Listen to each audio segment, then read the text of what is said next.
When I was just a little boy, I asked my mother, what will I be? Oh, will I be happy? Will I be rich? And this is what she said to me. She said, que sera, sera. Whatever will be, will be. Future's not ours to see. No, no, no. Well, when I grew up and fell in love, I asked my baby what lies ahead. Oh, will there be sunshine day after day? And this is what my baby said. Sing it! She said, que sera, sera. Whatever will be, will be. The future's not ours to see. No, no, no. Que sera, sera. Whatever will be, will be. The future's not ours to see. David, now play.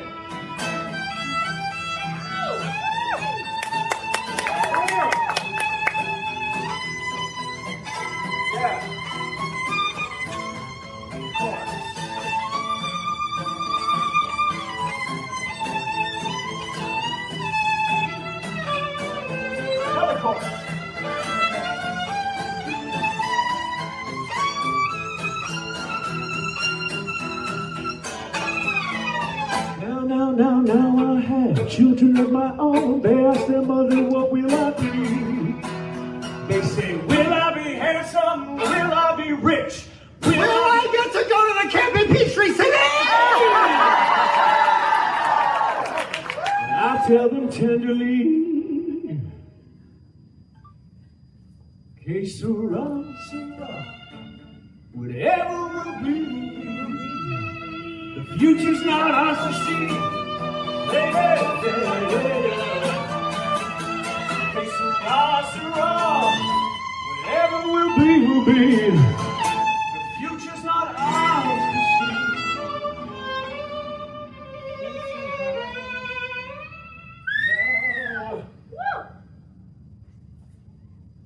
Que sera, sera.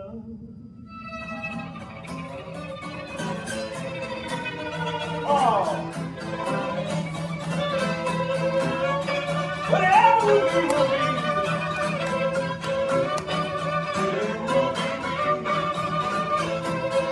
Oh, whatever will be, will be.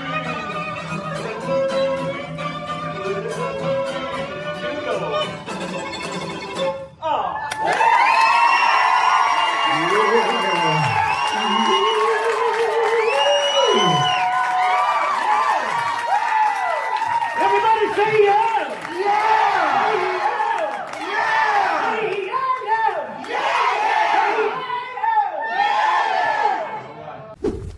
Okay, ding-dongs, if you don't subscribe to Jeremy Ice and Fire, you're going to spend a night in the box.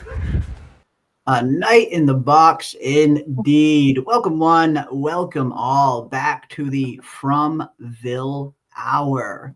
And I've been having a lot of fun since we've been doing some From streams again. I know it's been a while. People have been wanting to do some more From stuff. And I've always meant to get back to doing some From streams. But these last few Sundays have really gotten me back into the From mode, I guess you could say.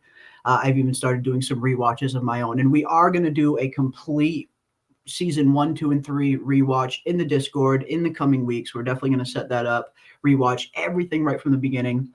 But yeah, I'm getting into From mode again, I must say. I'm getting back into the spirit of Fromville with all of our From villains. And it's been fun. It's been fun to see all of the insanely well thought out and incredibly intricate fan theories that we've been getting constantly in the Discord. The Discord has been very active lately. And that's what we're here to do. We're here to take a look at all of your fan theories. We want to know what you guys think is going to happen in season 4. Where is this story going to go next? How dark is season 4 going to get? I think it's going to get very dark. I think as bad as season 3 was at times, I think season 4 is going to be a lot harder for our people of Fromville. But that is what these streams are for. We want to hear from each and every one of you. We got some awesome fan theories that were submitted recently. A really intricate one from Nick L. with help from Robert Saunders and a few other people that we're definitely going to read. And we're going to take some more looks into the Discord itself and see what you guys have been saying. And of course, you can always throw your theories right here in the live chat as we talk tonight. And we will also see them there as well. But I'm looking forward to this. PM, we've been seeing some crazy good fan theories lately, no? Oh, my God, yes. Yeah, so many good ones. And I mean, we've said it before, right? We spend hours, hours of our time discussing the show. And still, at this point, even with all of those hours that we put in, there's new theories. We also have new characters. So if you are not on Jeremy's Discord, join the Discord, because your Discord, they have like the scoop. They have the We 411 get everything super pictures, quick. Yeah. everything immediately. If you want to find out anything about production, like they have it. They really do their work. So we have a new cast member and even a Yeah. picture what they wear and everything. So join the Discord if you haven't. Yeah, it's really been fun. Ever since we created the Discord and the incredible community that has kind of sprung up in its wake. And yeah, it's usually whenever there's some interesting from news, the Discord usually gets on it super quick, quicker than anywhere else that I see usually. And yes, we have a new cast member now, a complete all new cast member confirmed for season 4. Now we don't know exactly who she's going to be playing, what capacity she's going to be joining the cast in. Is she going to be a regular, a new season regular, or just a side character? We're not sure. But we do have confirmation we are at least getting some new characters in season 4, and I figured we would.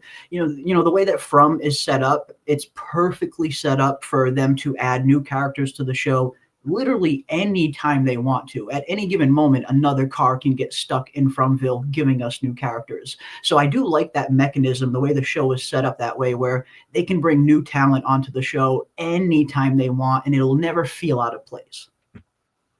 Yeah, I mean, in a way, they have created the perfect story, right? Because just because they say so, at any moment, you could just change everything. You could have a massacre, you could renew the characters, you could have a new car come into town. And now with the story walking, really anything is possible. But yeah, and I know that you've said in the past that we would get a new car, right? Because we have lost a couple of people. So it looks like that's probably what's going to happen. A lot of us were thinking maybe the new characters are from story walking. We're going to meet them during Julie's story walking. So not in the Mm. present, but in the past.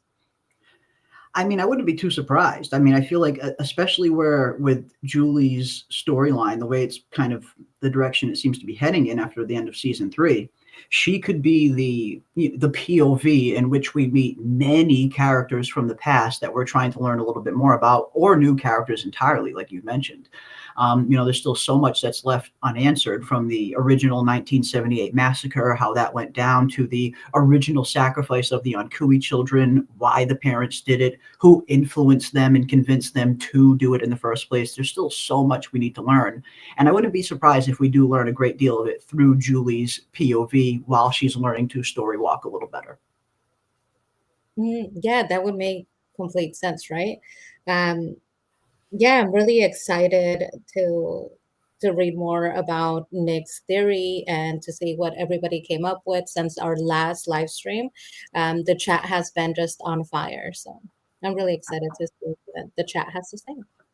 Indeed, indeed. The chat has been on fire, and the theories have been great. The theories have been really, really great. It's always fun to, and like you said a little while ago, here we are, we're 3 seasons in, about to be on season 4, and you would think every single possible theory under the sun has been thought up of by now, but it hasn't. The very nature of From and how much complexity is woven into this narrative. It's so interesting how all these years later we're still seeing new theories that we've never even seen before, and that's one thing that I really love, because you tend to see a lot of the same theories kind of regurgitated or repackaged in different ways, but it's kind of the same theory at its core. But when we're seeing just completely all new theories that have been unlike anything we've ever seen before, all of these years into it, that tells me that they have woven a very intricate mystery here with tons of details to pull theories from. Yeah, and people are saying it in the chat, right? They like to compare it to like Alien Earth, which I like. I think Alien Earth is a good show. But they like to compare From to all of these other shows that we are watching, and saying, I totally agree with somebody in the chat who said they're really showing other shows how to do story writing. story Yes. writing that is compelling, that it's interesting, mysterious, and still not over the top. Even with everything that goes on in From, it never comes off as like super over the top to the point where you can't really get into the story. It's Mhm. all, you can really care for the characters. They have kind of crafted the characters in a way where you care for every single one of them. And if you Mhm. don't care for them because you like them, you care for them because you dislike them that much. Mhm. So Exactly. If yeah, one way or the other, you're invested into these characters, whether you want to see them succeed or whether you want to see their downfall. Depending on which side of the spectrum you land on, and we have plenty of both, and that's what's fun about the fandom and the show. It's not like there's almost universally everybody seems to like Boyd and like Jade. Like there's a few characters that seem to be universally liked, but apart from that, there are it's all over the place in terms of who likes who and who hates who. I mean, case in point with Jim, when Jim had met his fateful end at the end of season 3, very much was met with mixed results from people who like Jim and a great deal of people who were like really glad to see Jim gone.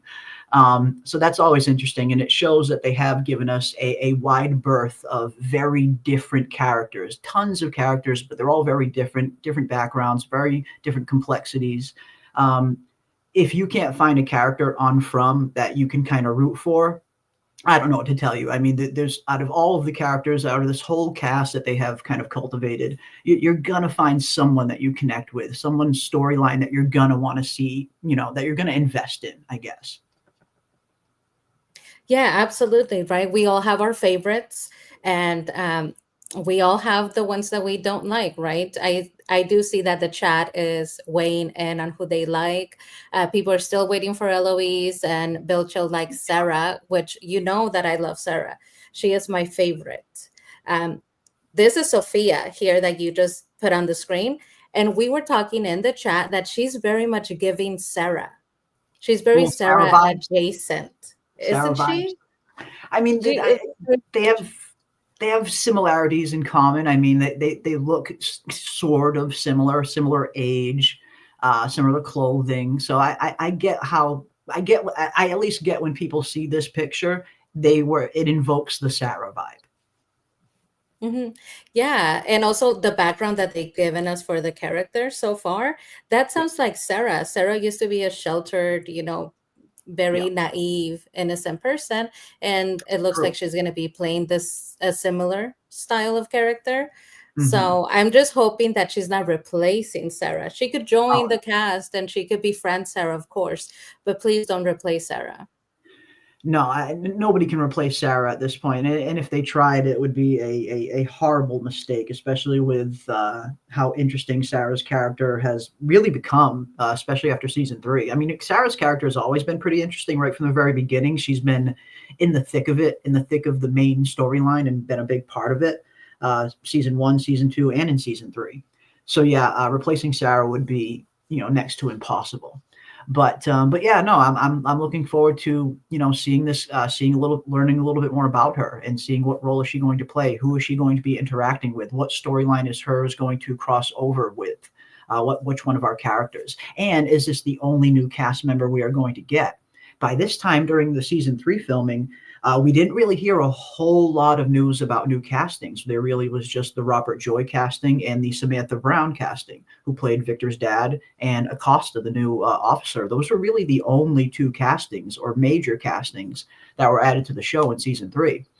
So I wonder how many we're going to get in season 4. Is this going to be the only main new character that we get in season 4, or are we going to see some new castings down the line? Because they're well into filming by now. So I imagine the cast has already been casted for the entirety of season 4. So I wonder if we're going to get anyone else, or if this is the only new character heading into the new season.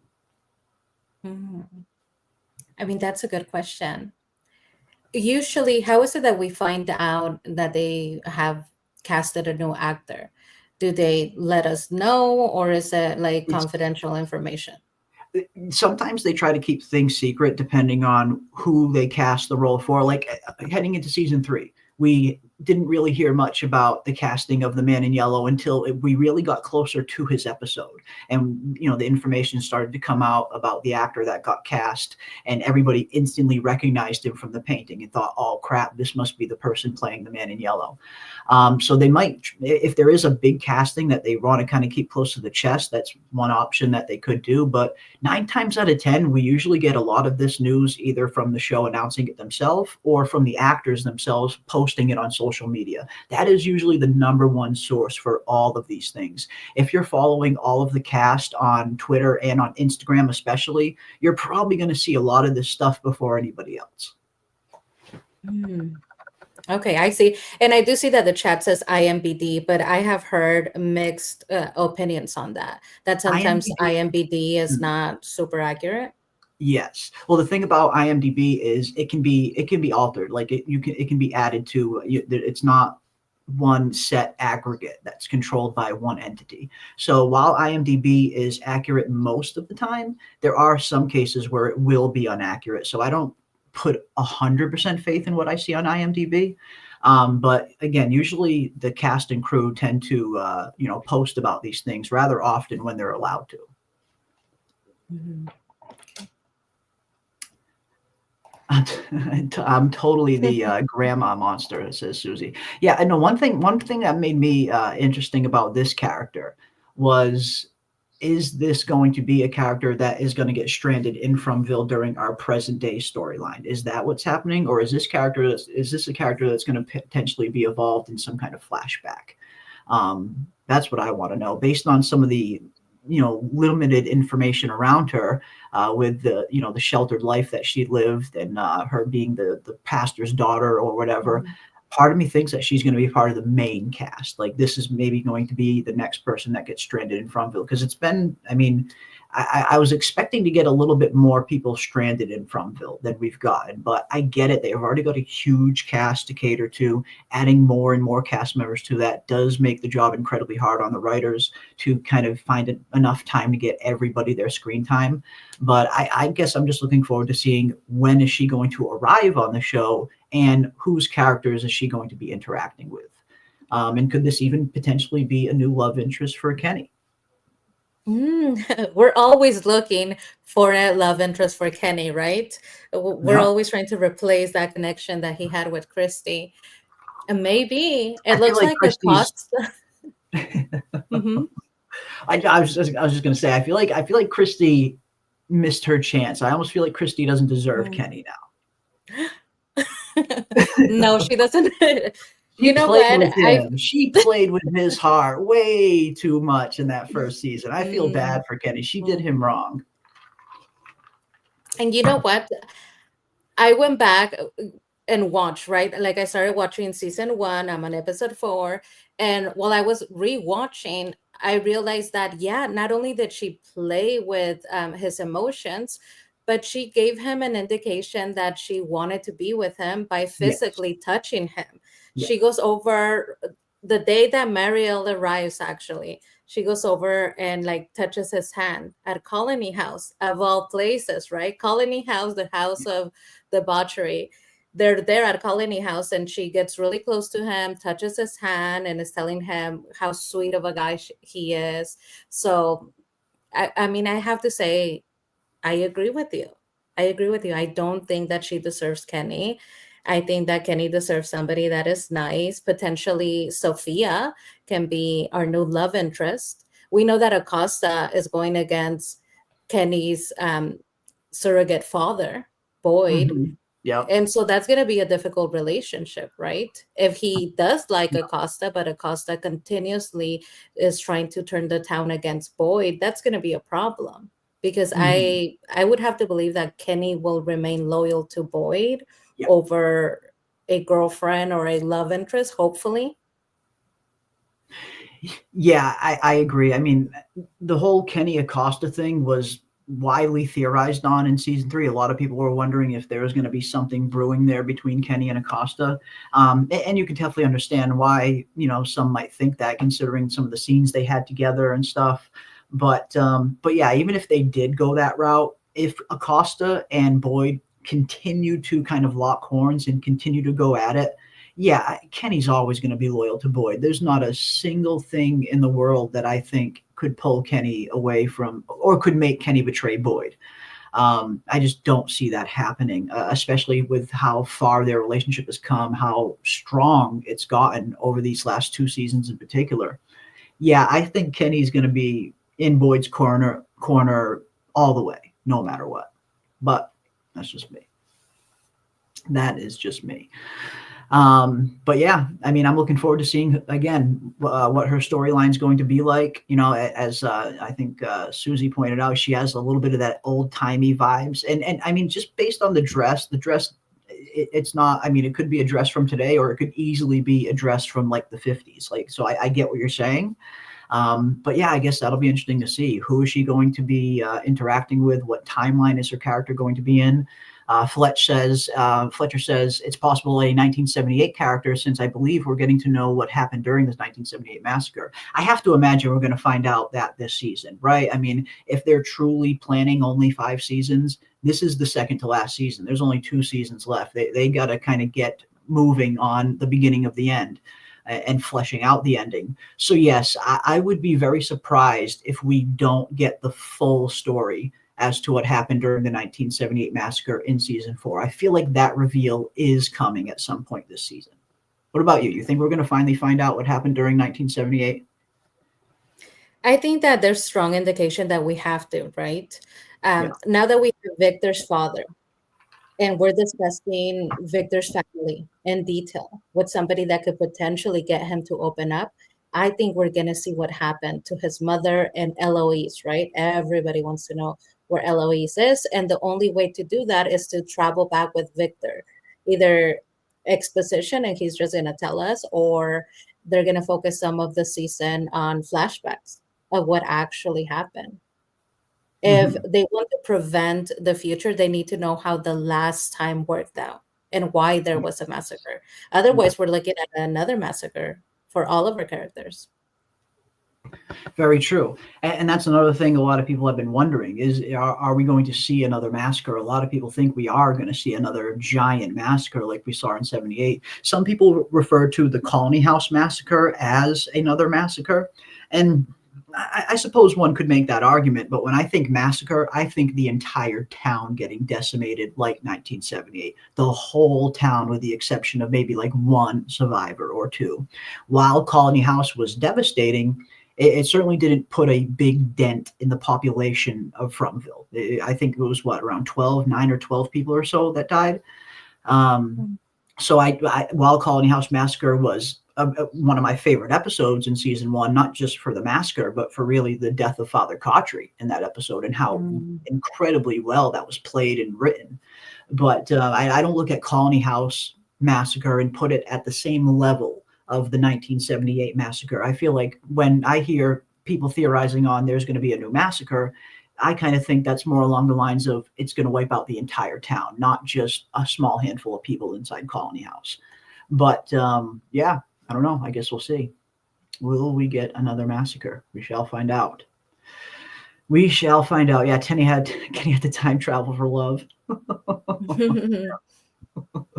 Maybe he did. Let's hope Kenny doesn't end up falling for Jasmine. Yeah, we definitely don't want that. Definitely don't want that. We saw what happened there. Maybe we'll get some more backstory of the current townies. I want that to happen. That's something I've wanted to learn a little bit more of ever since the beginning. But I guess I've kind of given up hope on ever thinking that we'll get that, just hearing some of the things that John Griffin has said in some of the interviews over the years, where he's kind of alluded to not going super deep into who these people were before they landed in Fromville. He's more concerned with advancing their storyline once they land in From. So, just based on some of those things he said, I don't think we're going to get a whole lot of backstory on some of the original townies, apart from what we've already gotten. But I would love to see that. I mean, that was one thing I loved about Lost, was the flashback episodes, where you would get every episode would be centered around a different character, and you'd get a flashback to their life before they crashed on the island, mixed with what they're doing currently on the island. And it was a really good formula that worked very well, I thought. But Lost had the benefit of having 20, 22 episodes a season, where From only has 10. So From has to kind of pick and choose how much backstory they can show us, because just for time constraints.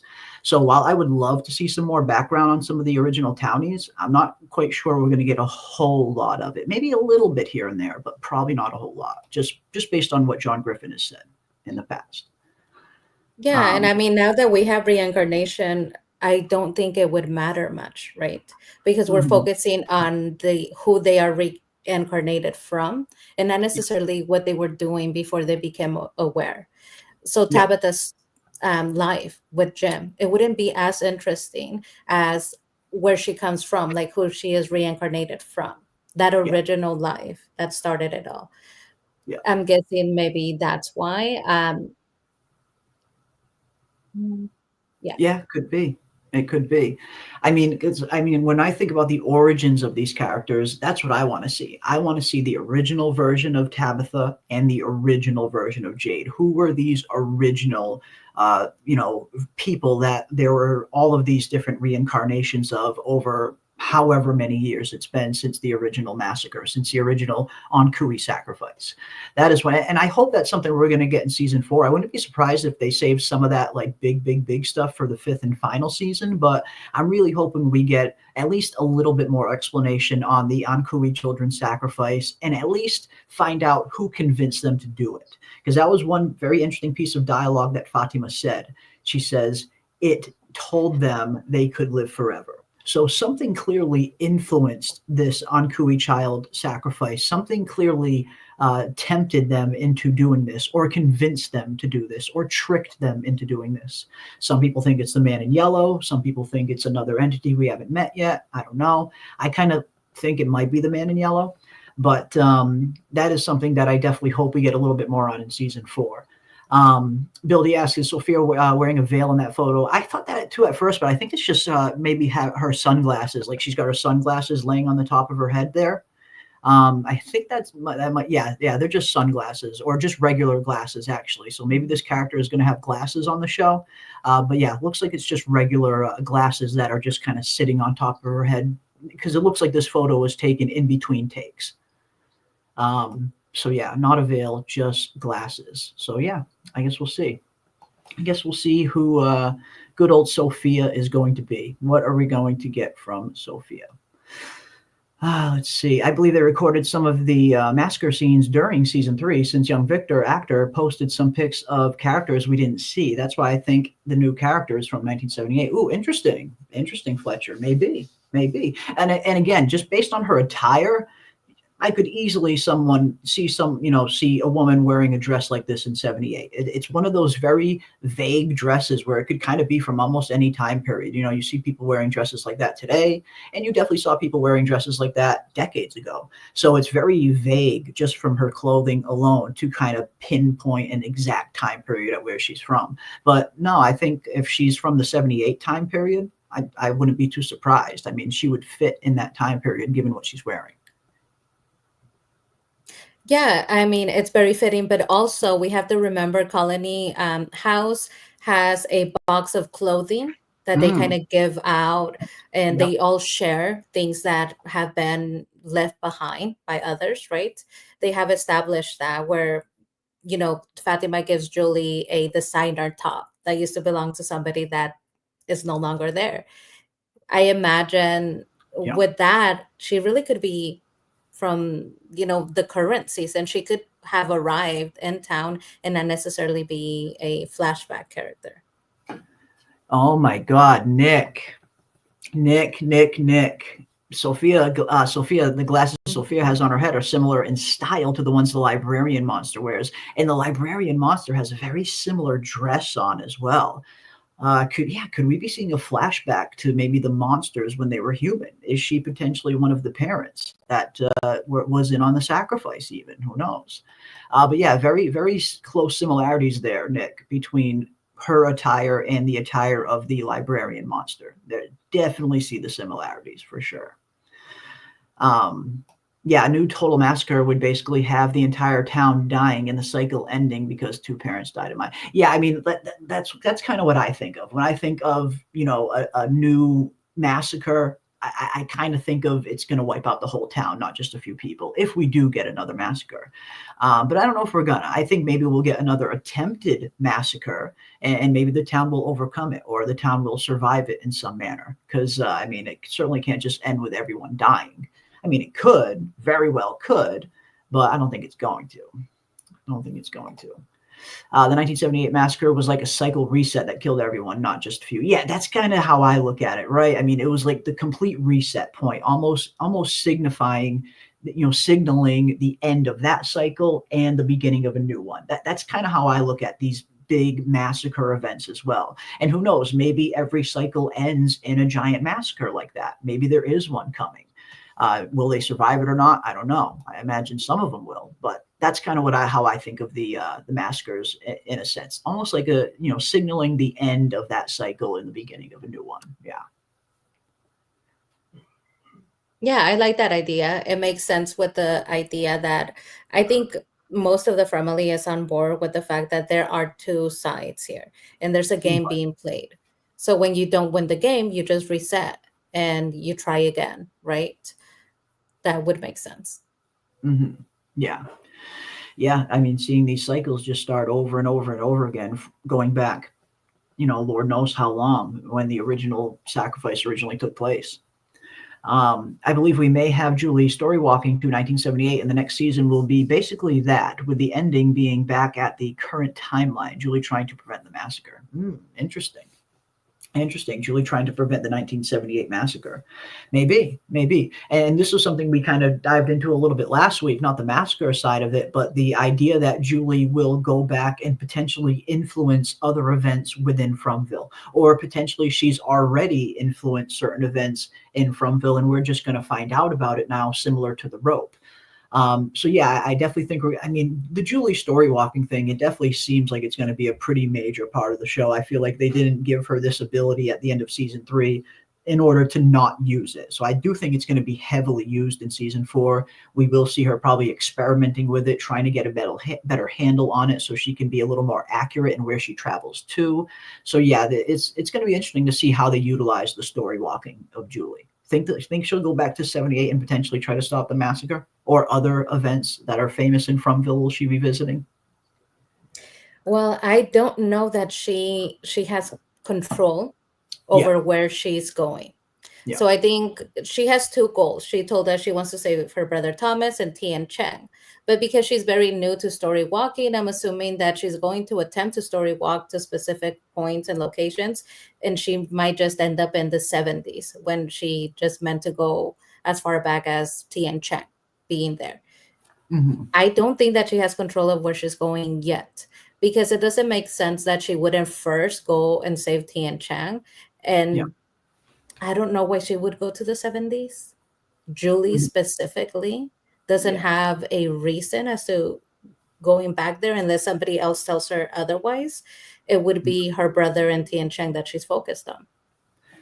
That is a good point. And once she finds out her dad, Jim is dead, I imagine we're going to see, our current Julie slowly merging with that future. At some point, she needs to become that future version of Julie that we saw at the end of season 3. And yes, once she finds out that her dad, Jim, is dead, I think that's going to be a big part of her focus in season 4, trying to learn this story walking ability a little bit better so she can go back and save her dad, or like you said, save her brother. I love the idea of her potentially trying to go back and trying to save Thomas, only to end up being the phone call that causes his death in the first place, like you mentioned last week. I love that theory, and I feel like that's such a From thing to do. So I do think we're going to see that. I think we're going to see Julie heavily experimenting in season 4 and kind of seeing, how good she can get at this new story walking stuff. We got From Downtown 296 for $2. Thank you so much, From Downtown. Very much appreciate that. I have a feeling the new chick is going to be trouble. She may be. She very well may be. And I guess that's another interesting question in of itself. We're all just assuming she's going to be a new town member or she's going to be like a good character. What if this is a villain? What if this is a new villain that we're getting introduced to? What if this character is going to be a little bit more on the trouble side? I mean, yes, we see her, we take a look at her. She looks very disarming, very kind of innocent and cute. But what if there's a little bit of a villain hiding underneath that, that exterior? Well, I mean, I would like that, right? Yeah, I don't think so, though. I know. Yeah. And the only reason why it would be interesting, yes, I agree. Yeah. Great point there. That would make the story very interesting from downtown 296. The description that they give is that she's a very sheltered pastor's daughter. And so from that description, I'm not getting immediate villain, but I am getting somewhere in, the Sarah category where she might become a villain, not because she meant to, she just kind of ends up there. And Elgin and Sarah were both very sheltered, religious, similar background, and they both ended up doing horrifying things, right? So I could see that being the replacement for Elgin. He no longer fits that category. He's no longer the shelter person that can be manipulated. So we need a new person that the voices and maybe even kimono lady can manipulate. She fits the bill. She would be perfect for that. She very well may be. Yeah, she very well may be. That's a very, very interesting point. Yeah, I mean, because like you mentioned, Jasmine, not Jasmine, but Elgin and Sarah, they did very much have kind of similar backgrounds where it was similar sheltered upbringings that kind of, led to who they became. And yes, I mean, look at what, the directions that both of those characters took. Right before Elgin was manipulated, it was Sarah that was being manipulated by all of these voices to do horrible things in season 1. Now it's Elgin being manipulated by the kimono creature in season 3. So yeah, you do see that kind of theme happening where these kind of innocent characters, these innocent younger characters that have this kind of sheltered upbringing, very like a strict sheltered upbringing, are often the most easily manipulated and the most easily to kind of pull over to doing something wrong. But yeah, hopefully we don't see that trend continue with this character here, but you never know. But thank you so much for the $1.99 for the $2 from downtown 296. Very much appreciate you, and I owe you a whoa. Love it. Love it. All right, let's see what else we got here. Where was I? I would love Sophia to be friends with Jasmine, in the 1970s and part of the 1978 massacre, like Fletch mentioned earlier. Interesting. Maybe. Again, the clothing she's wearing alone, it's very hard to pinpoint what kind of time period she's going to be from, but maybe. In my opinion, Jade is reincarnated from the Skull Drinker, One Eye Man. Yes, Bill D. I'm right there with you, man. At the very least, if that's not the original Jade, that is one of the reincarnations of Jade. I definitely think that too. I feel like every person that Jade has been having visions of is a potential previous incarnation of him, one of the earlier reincarnations before himself, basically. Whether it's the guy drinking out of the skull, Christopher, maybe even the Civil War soldier. It seems like Jade is almost seeing his past iterations. And, I feel like Jade, until he starts looking at these visions with a kind of less fearful eye, he's never going to fully understand them. And that was one of the things I had a problem with Jade. I feel like he's still so afraid of these visions. Here we are 3 seasons in, and him seeing these visions, he's not any less scared now than he was at the very beginning when he saw the first one. So I was hoping that at some point Jade was going to kind of conquer that and get a handle on that and stop being so fearful of these visions and start looking at them with a more objective eye and start to maybe solve them. I mean, until he conquers his fear of these visions, he's never going to be able to solve them. And then we even get a little similar kind of thing from the Ghost of Tom when he visits Jade again at the end of season 3, telling him that he needs to sober up. Jade going around drunk all the time, he's not going to be able to be as sharp as he needs to be to solve these things. So I do think Jade needs to stop being so fearful and start looking at these visions through a more inquisitive eye, not a fearful eye. And maybe he'll actually start to pick up what they're putting down, because clearly he's being shown these visions for a reason. These people are trying to communicate something to him. They're trying to show something to him. He's just not quite picking it up because I feel like his fear is in the way.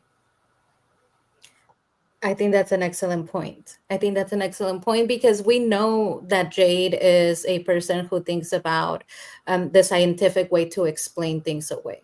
He was talking about determinism or fate, talking about what he thinks the souls of the people that are stuck in From are doing, how that process works, that they're stuck there, right? Like energy. He says energy can't be created or destroyed, so the souls must be stuck here.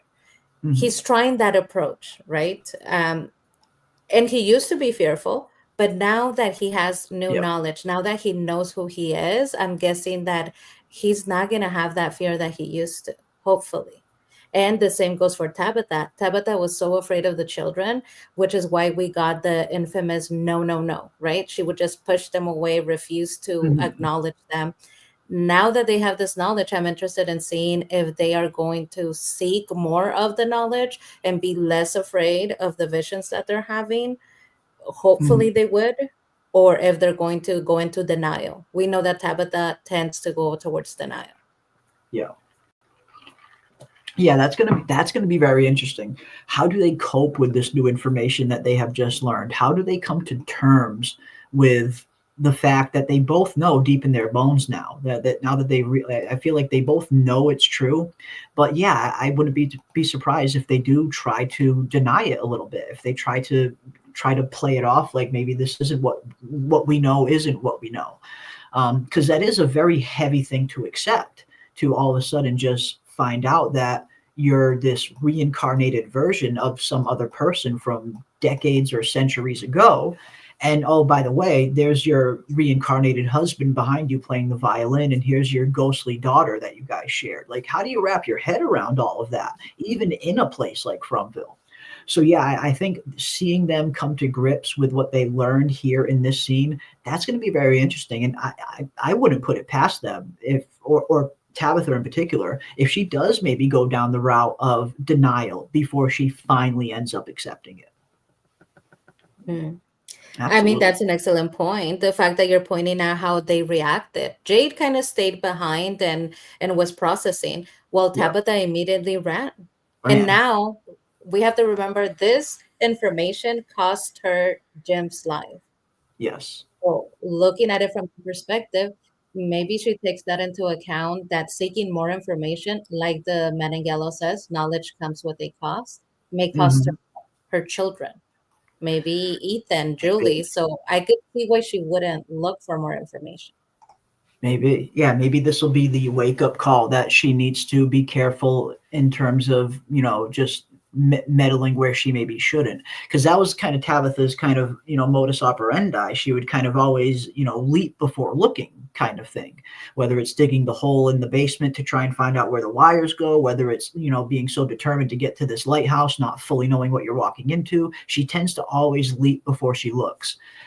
So yeah, maybe this will be a little bit of a wake-up call for her to start doing things a little bit more careful and start to do a little bit more research on things before just diving into them. But we'll see.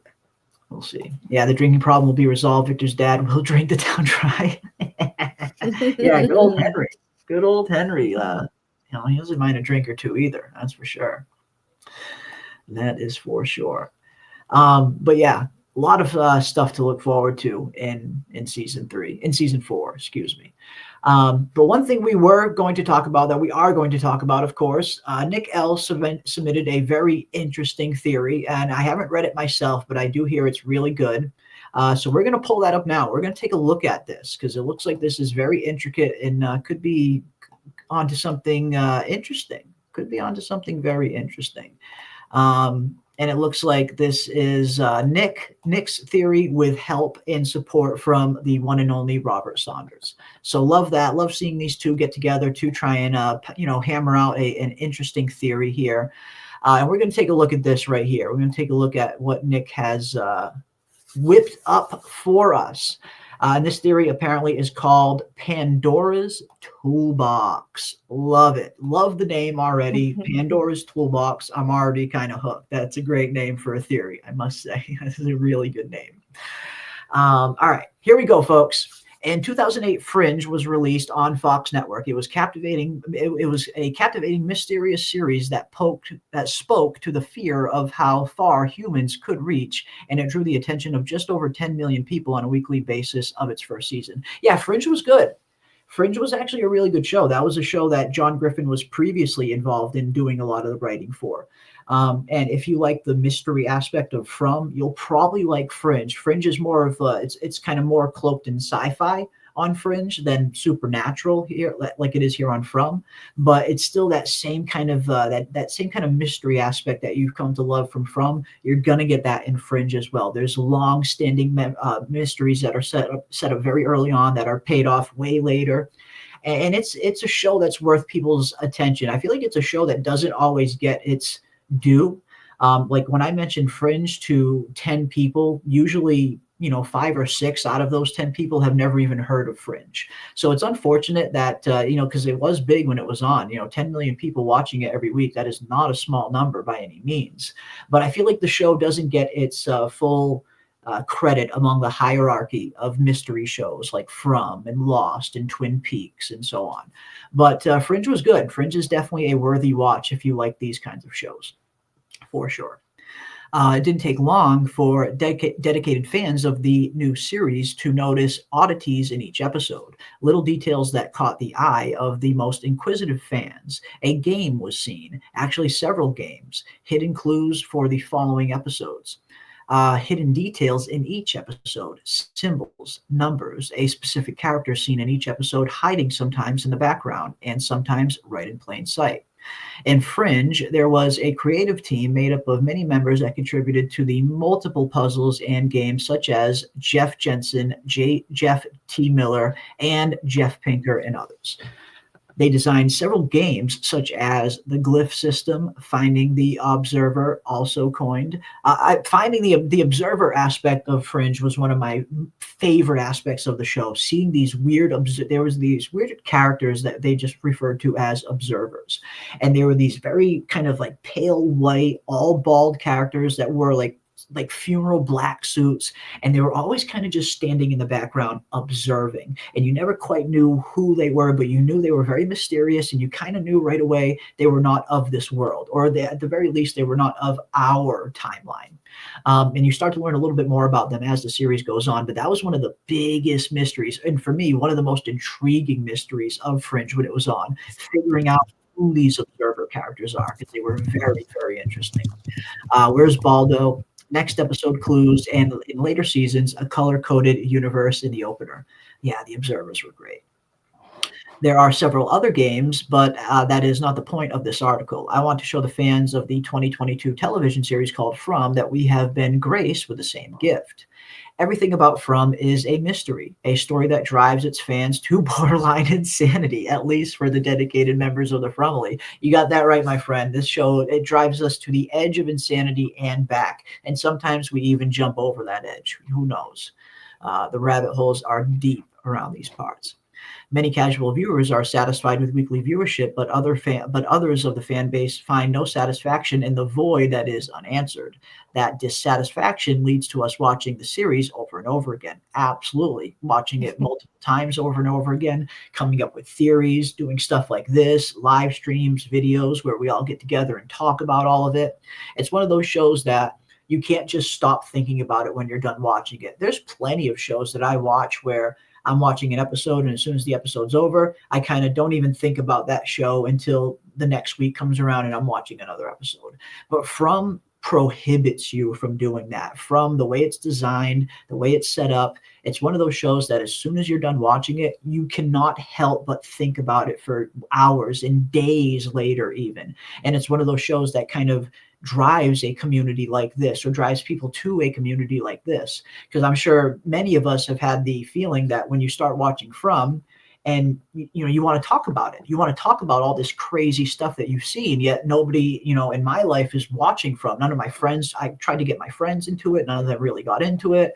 But then you find people like us, like the Fromily, who are very much of a similar mindset in terms of watching these shows for every tiny little detail and trying to break it down and figure out what's going on. This is one of the perfect shows that is just geared towards creating a fandom around it. This is one of those shows that you cannot help but talk about it after you're done watching it. You can't just walk away and forget about it. Oh yeah, no, we're all obsessed with From, and thank God, honestly, thank God From because we have created such a wonderful community, like all of us who just can't stop talking about From and are talking in your Discord 24/7. And I mean, we met so many wonderful people because of From. I met Jeremy because of From, so it's my favorite show, of course. It is. It's. I mean, I'm super grateful. I'm so grateful for From and everybody that I've met through it. Um, it is. It's a special show and it's a fun show. And for me, it's definitely the most fun I have covering anything. Like I have a lot of fun I don't cover anything unless it's something I genuinely like and am genuinely enjoying. I don't cover stuff if it's not something I'm really, really into. But I do have the most fun covering From. And a big reason of that is for the discussions that we all have and all of the awesome people that I've met here, like PM and all of you in the chat. So yeah, super thankful for From. On my fifth rewatch of the series, I noticed something odd. I noticed a toolbox that was hidden away as an innocuous item in the background. I considered that it may have just been a coincidence, so I decided to start over on season 1. I noted when the time signatures, location, color of the toolbox, and the state of the toolbox of whether it was opened or closed. I took a screenshot of every scene. Yeah, I see all the screenshots down there. We're going to take a look at all of those too when we're done reading this. In episode 1, I found it on a desk in the background of the clinic. In episode 2, it was in Boyd's office on the desk by the door. I found another and another in several other locations. Many episodes are of the same locations and others episodes are new locations. Then the problem. I had worked my way through every episode of season 1 and I found at least one toolbox in each episode. In season 2, episode 1, I ran into a snag. I couldn't find one. I watched the episode 2 times in a row, and halfway through my next search, I found it. Almost out of screen, but still there, sitting next to a monster in the caves, bright red in all its beauty. Interesting. A toolbox in every single episode. That's pretty nuts. That's can't be coincidence. I continued my venture, episode by episode of season 2, and I found them all, except for one. Episode 10 of season 2 has no toolbox that I can find. It's just out of shot in a couple of scenes. Sarah and Boyd are in his office. Sarah and Boyd are talking in his office. The camera tantalizing the edge of the desk that it's always at. Okay, so right hovering over the location that it's always at, but not quite showing it. I consulted my friend Robert Saunders. I had to figure this out because had to figure this out because it was there in the first 19 episodes. Why wasn't it here? Robert advised me that in Fringe, whereas Baldo Game, not every single episode has the Observer. That's very true. Not every episode has the Observer. A lot of them have the Observer, but definitely not every episode. That's very true. To be honest, at this point, I had already found a toolbox in almost all of season 3 as well. After the conversation with Robert, I continued my search. In one of the discussions Robert and I were having about this topic and so many other theories we had, he shared with me a behind-the-scenes shot of Jack Bauer in his director's chair, and he was meticulously looking over a camera angle. Interesting. And I love Jack Bauer. 24 was one of my favorite shows. Absolutely loved 24. I saved this picture to my phone as I noticed there was a toolbox on a table at the clinic at the scene just stuck in my mind. In season 3, episode 4, I found a special one. Robert and I had been discussing this theory of a game, and he asked me if there was a toolbox anywhere in the opening credits. Ooh, interesting question. Yeah, is there one in the credits too? This was midway through my search. I watched the opening credits, and to my astonishment, there it was. Wow, what the fuck is going on here with all these toolboxes? What the fuck? I mean, that can't be normal, and that can't just be coincidence to have a toolbox in every single freaking episode. on its side at the top of the staircase on the front porch, silver, and looked exactly like the one I built in my 10th grade metal shop class. This blew both of our minds as we wondered what about many more theories. As we wandered on about many more theories. Oddity happened in episode 7. I had already found a shot of the toolbox in the clinic, but the toolbox on Boyd's desk was missing later in this episode. There was no explanation I can't find to its disappearance, but it was back in its rightful home in episode 8. Okay, so it's gone one episode, and then it's back another episode right where it usually was the whole time. But there's that in between segment where it was gone. Is that just a production error, or is that deliberate? I mean, with all these toolboxes everywhere, I have to believe it probably was deliberate and wasn't just production messing up. But who knows?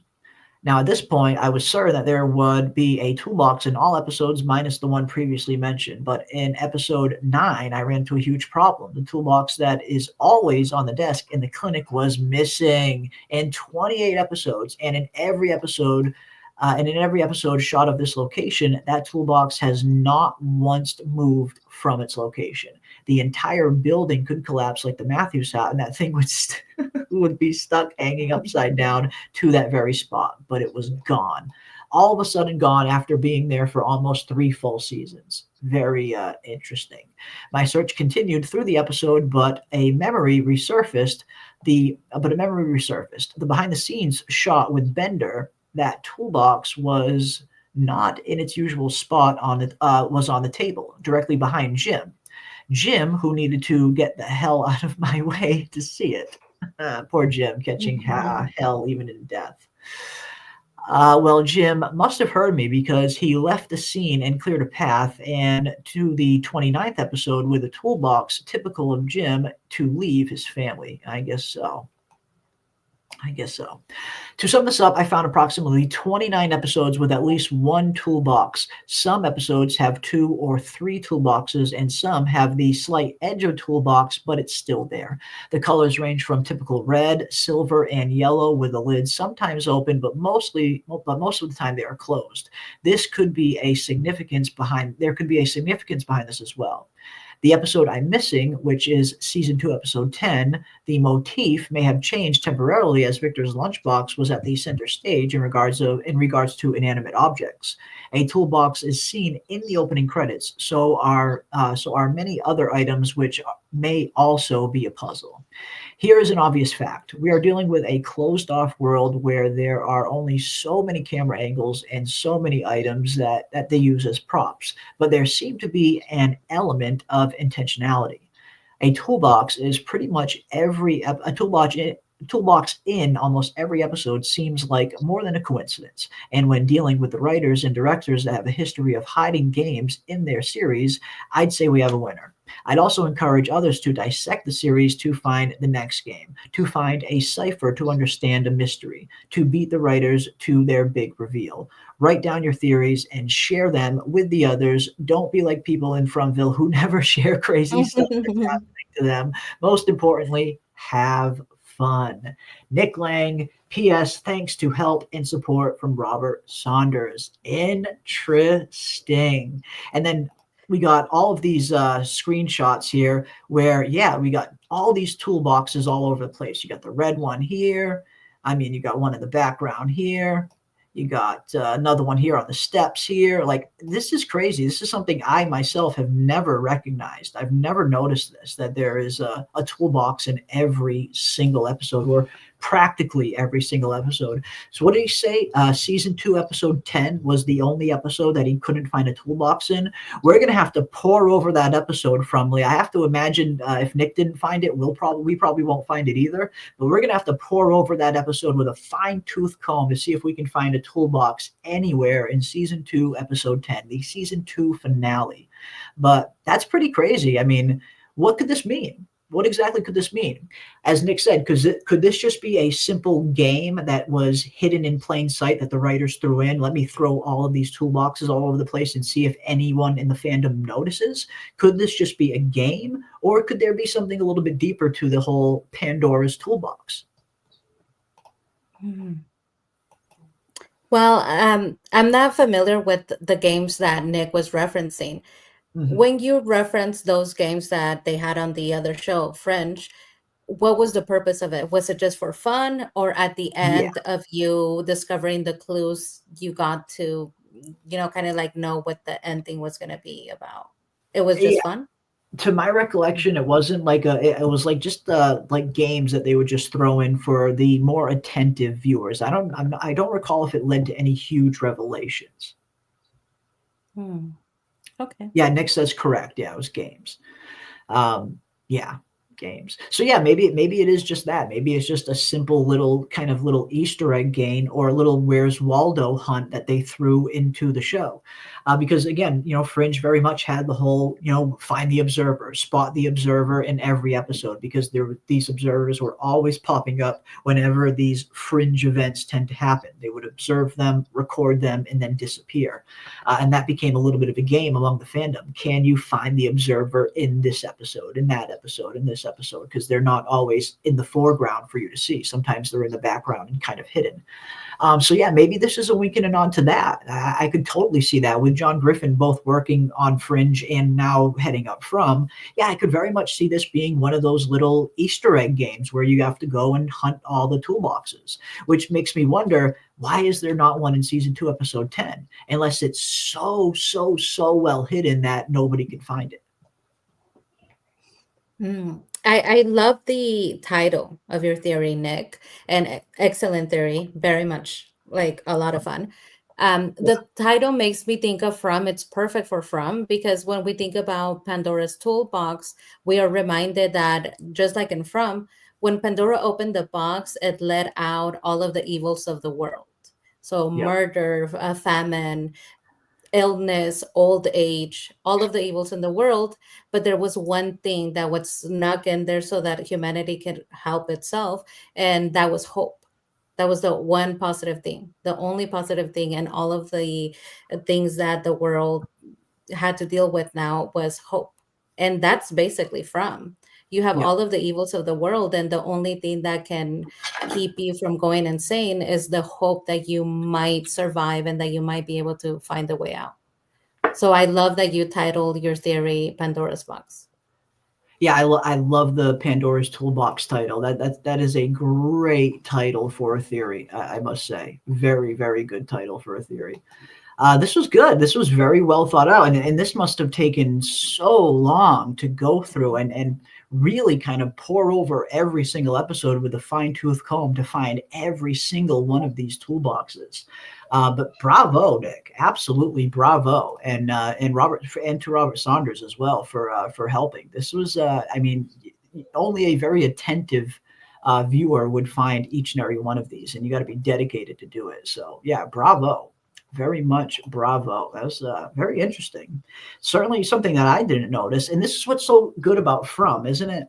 Here we are, 3 seasons in, about to start season 4, and people are still finding things in this show that nobody has found before. Even after all this long, after all of these rewatches, I've watched and rewatched From probably close to 10 times now, and total every episode. And even I didn't see this. I mean, how could you unless you're deliberately looking for it? And who knows what other things that we've missed along the way too, as well. That's why I love doing all of these rewatches, because I feel like even after all of these rewatches, we're still finding some things that we didn't find the first few go arounds. So this is very impressive, Nick and Robert. Very impressive. Wow. Yeah, I like it. I like it. It's a good old classic Fringe style game of Where's Waldo? Where is the toolbox? And I could have sworn there was one on the steps to the lighthouse too, but maybe I'm wrong. Or maybe that was the fire truck I'm thinking of. But no, this is great. This is absolutely great. Gotta love it. Got to love it. Yeah, Sarah probably had the toolbox. Maybe. I mean, we do know she's very handy with some tools when she needs to be. She's very handy when she needs to be with some tools. Maybe. But yeah, great toolbox find. Absolutely. I'm sure Sarah has several in her basement. Maybe. Very impressive. Bravo, my friend Nick L. I'm very proud of you, and I absolutely agree with you. You have truly found the first game of From, and maybe the colors matter. Yeah, and that's a very good point. I mean, this may be the very, well, not maybe, this seems to be the very first kind of fringe-like game that we've seen here in From. And it took us, what, 3 years to actually find it, or to Robert 3 years to, I mean, Nick, 3 years to find it. Again, that's what's so interesting about this show, that all of these years later, we're still finding new stuff. So yeah, congrats, bravo to Nick for finding the first Easter egg hunt in From. I wonder if there's any others. Now I feel like I have to go back and rewatch every episode and see if there's anything that, any little things in the background that I'm seeing in multiple different episodes, and see if there's more of these games hidden that we have yet to find. And maybe there are. Maybe there's some more out there that we haven't discovered yet. But that's awesome. That is absolutely awesome. Yeah, we did say, we did hear Kenny say in an episode, "Do you know where my screwdriver is?" Yeah, maybe it's stolen from Sarah. Foreshadowing. I think they are trying to tell us Sarah is the mole. Screwdriver, what is her body count now? 9?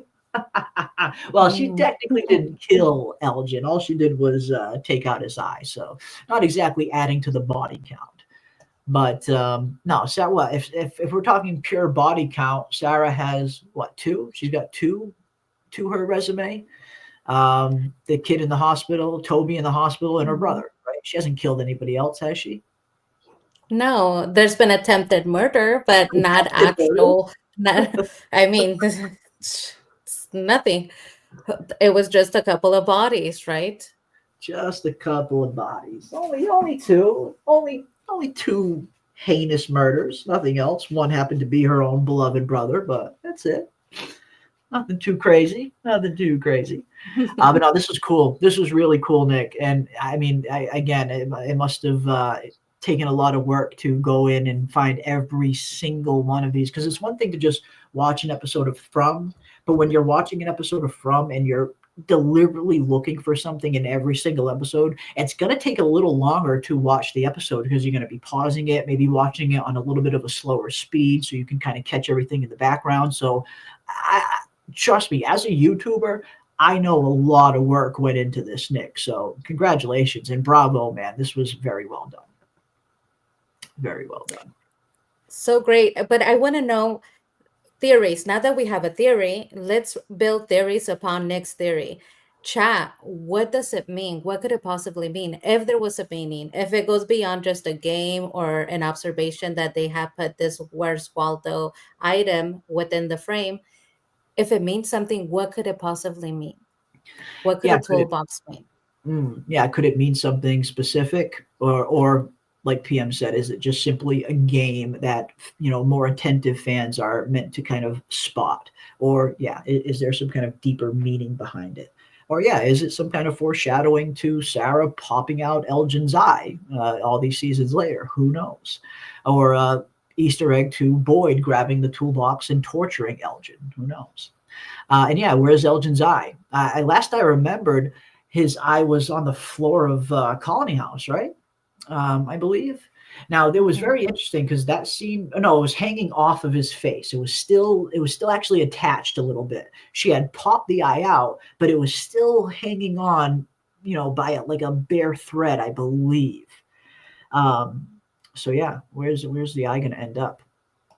I think Elgin's going to be very interesting to see in season 4. After that happened between him and Sarah, after him getting his eye taken out, and after Fatima getting rescued, and maybe after Fatima recounts what happened to her, maybe once Elgin finally realizes the scope of what he did and how he wasn't just following the orders of some angelic spirit, I wonder how Elgin's going to take this. What is Elgin going to look like in season 4? I have to imagine we're going to get a completely different Elgin going forward now. He's forever damaged, not just physically, but psychologically. Yeah. Right? He's missing an eye now. I mean, I still stay with my theory about him and Sarah becoming, friends, becoming the 2 people in town that understand each other. I know that, a lot of people are expecting him and Sarah to not get along because of what happened, right? He lost an eye to Sarah. But I think if anybody could understand him, once people realize that he was the one that took Fatima the princess of Colony House and put her in the basement, they're not going to be very happy about that, right? On top of the fact that he did not tell anybody that Kimono Lady was speaking to him, he's going to be ostracized. And Sarah is also ostracized. She lives in the church. He's very religious. They could become best friends. I could see it. I could see it. I mean, it definitely seems like Elgin is probably going to get a similar treatment as to what Sarah got. Because yeah, Sarah was very much the outcast. We saw when Tilly died, Sarah was the number one suspect right away. Everyone thought Sarah did it, just because of her past. And it's understandable for people to kind of suspect her right away. But yeah, I do think Elgin's going to receive a similar treatment that Sarah received, where he's going to be that kind of outcast. He's going to be that character that nobody wants to really be around, that nobody, people maybe even fear to a certain extent. And yeah, could that be something that Sarah recognizes in him, and maybe that grows a bond between them, just a friendship bond? Maybe. I mean, sometimes outcasts are drawn to each other. Maybe. You never know. I'd have to watch again, but maybe Pool Boy is being a tool. Maybe that's all of it. Lots of time to find them all. Thanks for sharing it. And also thanks everyone else for listening. No, that was great, man. I love finding little games like that in the background, even if it doesn't mean anything for the actual plot or the actual narrative. It's still a fun little Easter egg to kind of find in the background. So, no, great job. Great work. Absolutely. Yeah, rest in Pool Dale. Rest in Pool Dale. Yeah, pay attention, because it's not a red herring. Because it's not a red herring is a tool to solving it. X is a tool to solving it. Maybe. Maybe Christy can put them back together again. Maybe. But good stuff. Very good stuff. Can you show the image of the red toolbox? Yeah, which one? I mean, it seems like there's a ton of them. We got the red toolbox here in Boyd's office. There's a bunch of different red toolboxes. We can go through all of them. We can go through all of these images if you guys want. We got the red toolbox here. We got, I think this is one here in the background here, a silver one. Let's see what else we got. Here we got another silver one that's on the steps of the Matthews family house in season 1. Here we got Kenny's toolbox there, or the one that you can see on the desk. Let's see what else we got. Let's see what else. Here we got the red toolbox again right here. This time it's shut, closed red toolbox. Interesting. Where's this one? Where is this one? Is it on the table? Is that the one on the table there? It's hard to see. It's hard to see that one. Here's the red one there on the table, another red one. So the Matthews family house has had the silver one on the porch and the red one inside the house. Okay. There's another shot of the red one there in the background. Interesting. Red toolbox in the background again. Yeah, it's always in that same spot, or at least most of the times it's always in that same spot. I guess that was the one that disappeared in season 2, episode 10, and then it showed back up again. So, yeah. Is that a production error, or is that deliberate? I'm not sure. Here we got one here. Got another one here, that same one. Interesting.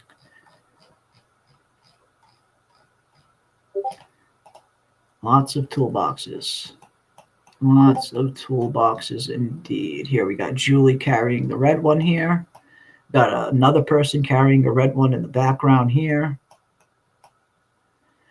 Now this one I can't make out, but I do remember this shot. I mean, you can't quite see it too well here, but I do remember there being a toolbox down there in the caves. So that must be what that is. And yeah, you can see it a little better here. The little red one right here. Even down in the caves, there's a freaking toolbox. Interesting.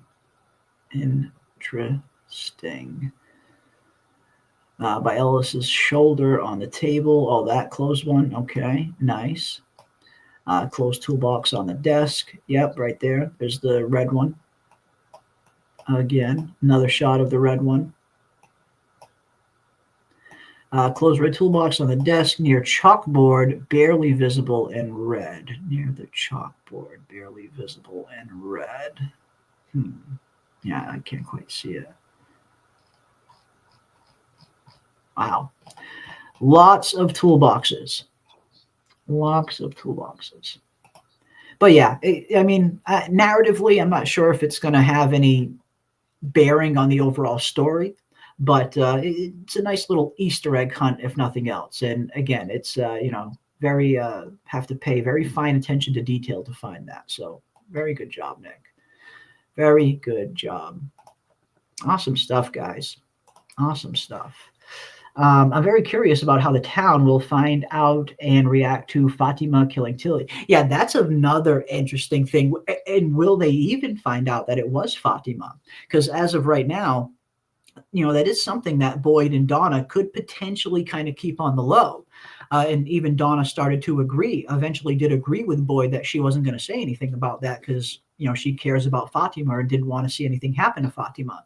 So I guess that's going to be interesting to see how that plays out. Will the town ever find out that it was really Fatima that killed Tilly? And if they do, what will happen with Fatima? Because Fatima was very much beloved by just about everybody in Colony House. They all loved Fatima. And that was one of the reasons why Donna kind of came around to protecting her, because she realized what Fatima represented. She was a light for this place, a source of hope and warmth. So yeah, that's a very interesting question, Sherry Ann. I wonder that myself as well. Let us know what you guys think in the chat, and let me know what you think as well, PM.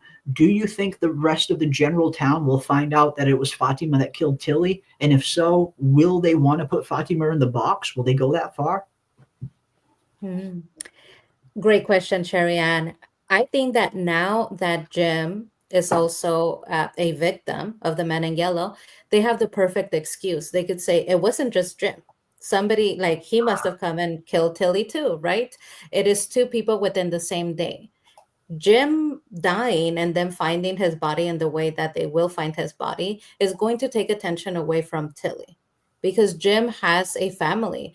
He was more established in the town. I mean, yeah, maybe people like Tilly, but she was relatively new. She didn't have a family and children in the town. So I think that so much has happened that you can overlook her death. Now, if they were to find out, which I don't think that they will, I think it's going to be a well-kept secret. If they do find out, I doubt that they would put Fatima in the box. And to be honest with you, that box is, in my opinion, they're never going to use that box again.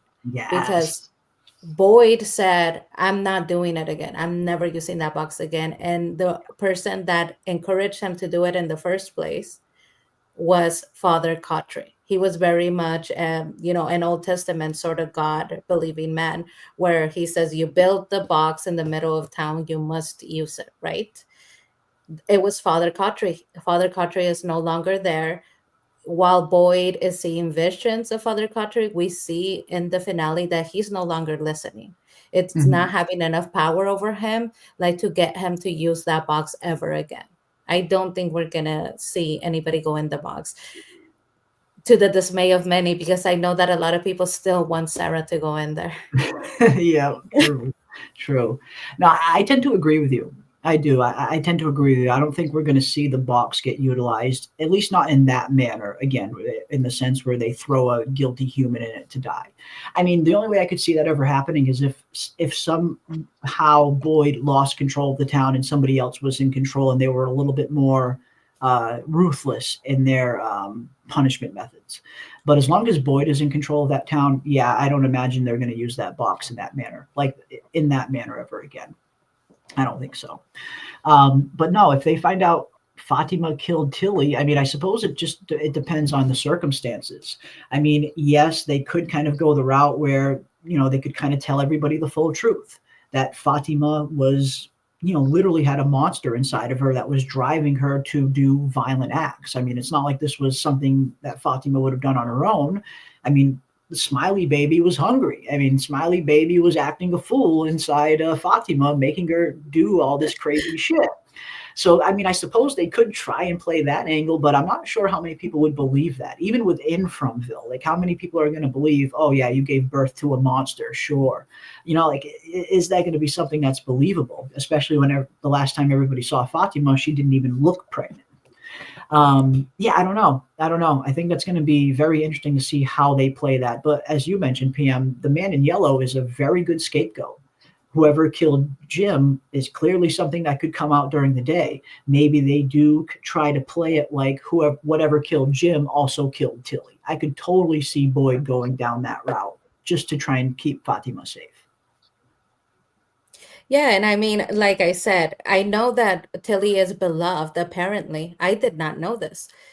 I never liked Tilly. I didn't like the way that she approached the town and the way that she kept her almost harassing Fatima and insisting on getting close to her while Fatima was telling her, get away. She was warning her. So I didn't appreciate that from Tilly. While Mm-hmm. people like Tilly, I don't think that she has enough people that would care. We know that Acosta's making a big deal about it. Acosta Well, she did have that little wants prayer group going at the end. She had that little prayer true. group going, Tilly. It's almost like she was starting her own little cult within Colony House. Maybe Yeah. she's got some followers that are going to be pissed. I like that. I Yeah. like that idea. That is true. She did have that little prayer group and she befriended a lot of people by being nosy. A lot of Mhm. people would notice, like, hey, where's Tilly? Yeah. Um, I don't Yeah. know. Maybe it's I'm biased. I'm biased, guys, because I don't like her character. I didn't like Tilly. But Mhm. everybody's mentioning Acosta. Acosta wants to have an investigation. She's also very upset now. She was going with the investigation angle, but now she's upset about something else. She's upset about Elgin being tortured. So now Mhm. she has another issue that she can focus on and let go of that Tilly investigation. I think that right now she's so focused on bringing Boyd down. She tells Boyd she's gonna tell everybody that he can't be doing that. You know, torturing Algen was something that affected Acosta very much. So maybe she'll forget all about this investigation angle. Hopefully. Maybe. I mean, yeah, could it be one of those things where it kind of just falls down the priority list because there's so much other big shit happening that it gets forgotten about for a little bit, maybe? I don't know. I think that's maybe possible. Um, yeah, I don't know. But I do think this is interesting. I wonder if Fatima will remember she did it. That's an interesting idea. I mean, they are at least playing with memory in the sense where when Fatima gave birth to the smiley pod, she seemed to kind of connect to his memories in order to kind of see the origin of the monsters, that the monsters were really the parents of the Ankui children and they were human at one point. So clearly, Fatima tapped into something memory wise. Um, but after giving birth to the smiley creature, is she going to remember everything she did while she was pregnant with it? The outbursts of anger that she had, because again, when she killed Fatima, when Fatima killed Tilly, it very much seemed like Fatima was not in control. That it was just blind rage, something she had no control over. Will she remember that? I guess it's an interesting question to ask. I think she'll remember it personally. I think having her forget it I think having her forget it wouldn't be as interesting as having her remember. I feel like Fatima living with the guilt of some of the things that she did while she was pregnant with Smiley. I think that's going to be an interesting aspect to add to the character. This guilt-ridden aspect where, yeah, she remembers violently killing Tilly in a rage, even though if she kind of comes to the realization that it wasn't fully her and she wasn't in full control due to the Smiley baby, I'd have to imagine that it's something she's going to remember and it's going to be something that she's very guilty about. I mean, I wouldn't even be too surprised if Fatima wants to turn herself in and tell everybody I killed Tilly because she feels so guilty about it. That's a very interesting idea. That would be something that Fatima would do. And I have to agree with you. I think it would add interest to the character of Fatima that she now is so broken. She's so broken down by the town and she's affected. Finally, we see that she's affected by the town. Now, when we met Fatima, she was one of the only people that was not affected by the town, to the point where Julie asked her, like, how can you be this happy and this positive? And she gives her line of, if you go high up enough, every like nightmare can seem like a dream, sort of thing, where she really was going around town getting high, making friends, found a boyfriend, got engaged and married. It wasn't so bad for her, right? She was lollygagging around town, living Mhm. like her best life, one of the best lives there, that from the characters that we have seen, she had one of the best ones. And she was just, painting, hanging out with her boyfriend, then fiance, then husband, and now she's finally broken. And I think that's why a lot of us lost interest in her and Fatima, because it wasn't interesting anymore. She didn't have any pain or suffering. The character wasn't going through anything major. Everything was positive for her, but now it has turned.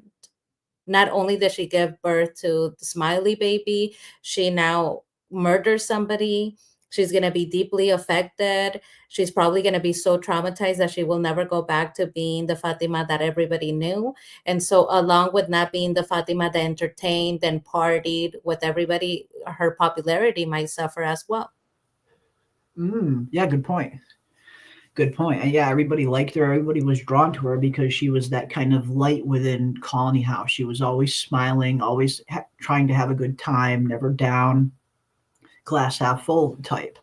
But I think, yeah, we're going to see a much different Fatima in season 4. I think we're going to see a much more guilty, for one. I do think she's going to remember what she did to Tilly. I think she's going to remember eating all of this rotten food and all of this. Like, all of this stuff is going to stick with her. The kind of person that Fatima is, these kinds of things are going to damage her. They're going to damage her psyche. So I think I'm expecting, anyway, to see a much more sullen, much more withdrawn Fatima, much quieter, not as happy, not as cheerful. Like, this is going to be a much different character going forward. And not to mention, she has to deal with the psychological aspect of knowing she gave birth to Smiley. She gave birth to a friggin' monster, for crying out loud. Just psychologically, just that alone is enough to psychologically damage the fuck out of anybody in Fromville. So I think we're going to see a much different Fatima going forward. I think she's going to be close to broken. Will she be able to come out of it? That remains to be seen. But at the beginning, I think we're going to see a very broken Fatima. Yeah, and part of me wonders, can Boyd keep a secret? The only person that saw that out of the pod, Smiley, Was was the Boyd. result of the pod, was Yep. Boyd. Yep. Could he potentially try to spare his son and Fatima, daughter-in-law, Keep it to and just say, himself. it was a stillbirth, or it was nothing? It was just this fleshy pod. Nothing came of Or it, say I didn't get a right? look at it or something. Yeah. Mhm. Yeah, something so that they would not be, one, looking for their child that does not exist, and two, they wouldn't know that Smiley is their baby, right? I Mhm. think Boyd would probably do something like that. Mm, I mean, that's an option. It's definitely an option. It is definitely. I mean, it's one of those things that's going to be so hard and damn near impossible to explain to any rational mind, even within Fromville, even inside a place that's as crazy as Fromville. To convince somebody that Fatima gave birth to a monster that Boyd killed a season ago, that's a tough pill to swallow. I mean, that's going to be tough for anybody to believe, even in this place. So yeah, at the moment, Boyd's the only one who saw this. Although, based on that little season 4 little promo that they released, it looks like Kenny and Boyd are filming scenes down in the cave. So I get the feeling Kenny's going to come after Boyd, and maybe Kenny will see it too. But if Boyd says to keep it quiet, Kenny will probably go along with that. But yeah, I mean, as of right now, the cards are all in Boyd's hands. Does he decide to tell everybody what he saw, or does he keep this close to the vest? I mean, the whole reason why he went down there in the first place was because he didn't want to get caught off guard again. He didn't want another entity springing up out of nowhere and taking the town out. He wanted to see what they're going to be up against. So, yeah, I guess that's a good question. Does Boyd share with everybody what he saw, or does he keep it to himself? What do you guys think in the chat? Will Boyd tell everybody about Smiley being back and how he's back, or is that something he might try and hide? I don't know, Yeah, man. excellent. I mean, when you talk about the motivation for Boyd going down there, I agree that's very plausible. But I also think about the fact that when Fatima gave birth to the fleshy pod, she told them Kimono Lady took it down there. Yeah. Not only is he maybe motivated by protecting the town, but that is also his son's child. He doesn't know yet what is to become of the pod or what was inside the pod. So because it's potentially a baby, I think somebody had to go down there and make sure that it wasn't a human baby that the monsters were now going to have possession of, right? And after all, that is his family. Some of the motivation for him going down there, I have to believe, is to be able to tell his son if he in fact had a child or not. Yeah. Yeah, that's true. I mean, I have to imagine Ellis is going to want to know what happened, what this thing was. I mean, Ellis is gonna want some answers there. There was a ridiculous leak, an absolute ridiculous leak that is the fakest thing I've ever heard. We actually, when we were looking at the fake season 4 leaks a few weeks ago, when we did that stream on the fake leaks, one of them was this storyline where Ellis in season 4 apparently continues to go to the caves where the monster's at because he wants to see his son, Smiley. Like, come on, no fucking way. There's no way he's going to consider Smiley his son. He's my son. I want to see him. Like, it's just so nonsensical, but it made me laugh my ass off when I read it. But yeah, I think at the very least, Ellis is going to want some answers as to what happened. I mean, one minute he's thinking he's going to be a father. Next minute, she's giving birth to a freaking monster. So he's going to want some answers. For sure. And yeah, hopefully Fatima goes back to eating regular food now that Smiley's gone. I imagine she will. It seemed like the whole reason for the rotten food was solely just to nourish the Smiley baby inside of her. Now that it's gone, I imagine she'll go back to regular food. Star thinks that Boyd will keep it secret because because his weak son will not be able to handle it. I mean, that's another thing. I mean, Ellis is not as mentally tough as some of these other characters. I don't know if Ellis would be able to handle something like that. So maybe he does try to keep it from him to protect him. Or as Samuel brings up, and this is kind of where I was leaning more as well, he will try to hide it and it will backfire on him. That is the outcome I see being the most likely, where he'll try to keep it a secret, something will go wrong, and yes, it will backfire on him. I feel like that's like a perfect like From way to handle this kind of situation based on some of the things we've seen in the past. He's trying to do the right thing, or he thinks he's trying to do the right thing by hiding it, and it only ends up leading to more devastation. I have to agree, Samuel and Jeremy. That's a good point. Mm. He's always trying to do the right thing, and I would argue that sometimes he does do the right thing. People don't like the decisions that he makes, and they feel that that is not the right thing to do in the circumstances, but sometimes he does. They're difficult choices, yes, but somebody has to make them. Mm-hmm. And he is the unofficial official town leader. It seems like they want his leadership when he is saving them, giving them talismans, finding food, trying to organize people so that they can be safe, but they don't want to follow him when it's no longer convenient. So the townspeople are horrible. We already established that the townspeople are ungrateful and just horrible citizens of From. Will it backfire? Everything seems to backfire on Boyd, unfortunately. Yeah. I love Boyd. He's, my favorite character. But finding the talismans backfires on him. They're not thankful. Trying to protect the cattle, right? That's how Tian Cheng died.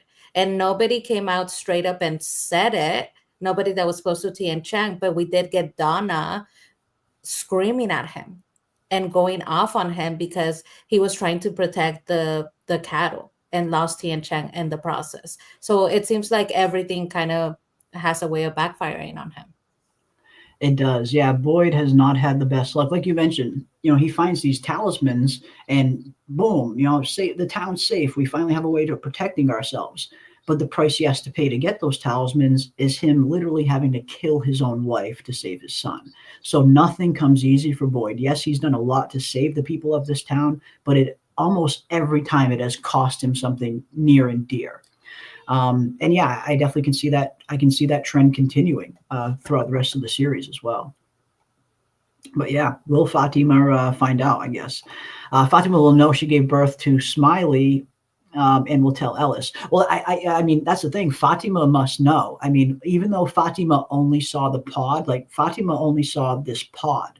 She didn't actually see the Smiley emerge from the pod. But when she was giving birth to the pod, she kind of tapped into Smiley's memories, which is how she found out about the whole original Ankui sacrifice. So when she tapped into the memories, did that kind of give her the knowledge that this was Smiley inside of her? If that's the case, then yeah, maybe she will tell Ellis herself. Absolutely. But yeah, if Boyd does try to hide it, it'll backfire. It always backfires. It really does. Really, really does. Fatima will mysteriously become pregnant again in season 4 and freak out. Oh my God! Now, wouldn't that be crazy if Fatima does get pregnant with like just a regular human child with Ellis's child this time, and she just like freaks the fuck out and does everything she can to end it because she's afraid. I could totally see that being a very tragic storyline, Bill. Yeah, that's an interesting one. Wow. Bill D, you need to write for the show Yeah, that's because good. that's good. That's from. That's That's from. from. That's from. The never-ending struggle of trying to figure out if that's your actual baby or if once again it's going to be another pod. And the fact that, like somebody mentioned in the chat, I believe Star mentioned in the chat, we know that her husband is very weak. He Yes. not a negative thing, some people are stronger emotionally than Yeah. others, but Yeah. he is just not a strong emotional man that can process this sort of thing. Definitely will not be able to process a second pregnancy, right? Yeah. Oh my God, that would be horrifying. That That would be would be horrifying. funny. Now, Fatima didn't want this baby to begin with. If we True. remember when she found out that she was pregnant, I don't think that she planned on keeping the pregnancy. It was Donna who said, "This is not a curse." She thought that this was a negative thing. She knew it. She immediately knew this is not a positive thing because I cannot have children. This should not be possible. This is bad. And it was Donna who said, miracles can happen. And it was Donna who encouraged her to continue Mhm. the pregnancy and to have this baby. Very true. I mean, yeah, we saw the look on Fatima's face when she first kind of discovers that she may be pregnant. She thought she couldn't even get pregnant. She thought it wasn't even possible for her to get pregnant. And yeah, she wasn't very filled with this sense of joy. You didn't get this sense where this was someone who didn't think they could get pregnant and is so happy of the miracle that they're now pregnant. It seemed like this was not something she wanted. And maybe it wasn't. Maybe Fatima was the type where she just didn't want to be a mother. I mean, given the kind of warm personality that Fatima was, that kind of character you would expect would maybe want to be a mother. But you never know. You never know what people really want deep down. So yeah, I think that would be a very interesting and pretty dark storyline in season 4 if Fatima were to become pregnant again. I think she would not handle it very well at all. She would not handle it very well. We got Wall St. Tech for 567. Thank you so much, Wall St. Tech. Appreciate it. I think these monsters signed up for immortality. Wall Street, Wall Street Tech. I mean, it seems like they did.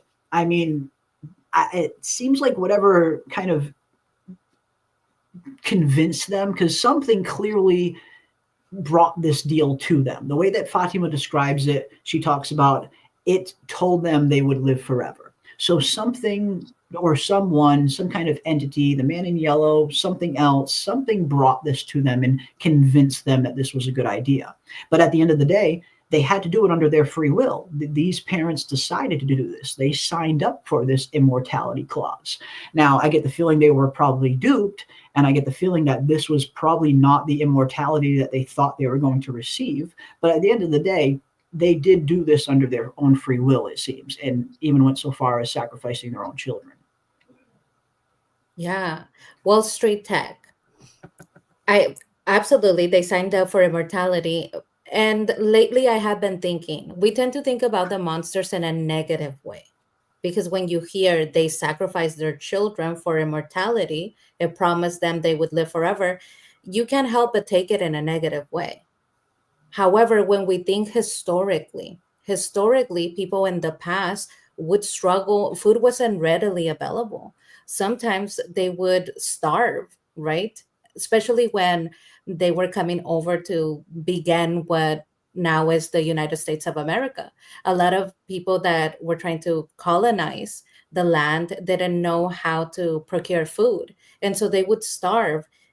And that's when you pray, right? You get all of these sort of cultures that pray to a god or their gods for food, for shelter, for them to spare them, right? Mhm. So we don't know necessarily that everything was perfect in the town. Perhaps there was something happening in the town with the parents and the children that was so bad that making a deal that we're all going to live forever, us and the children, if we just do this one thing that he wants from us, we're Mhm. gonna who cares if we sacrifice them, because they're gonna live forever. It's just a process, right? Maybe they Mhm. didn't imagine it just so, you know Yeah. Yeah.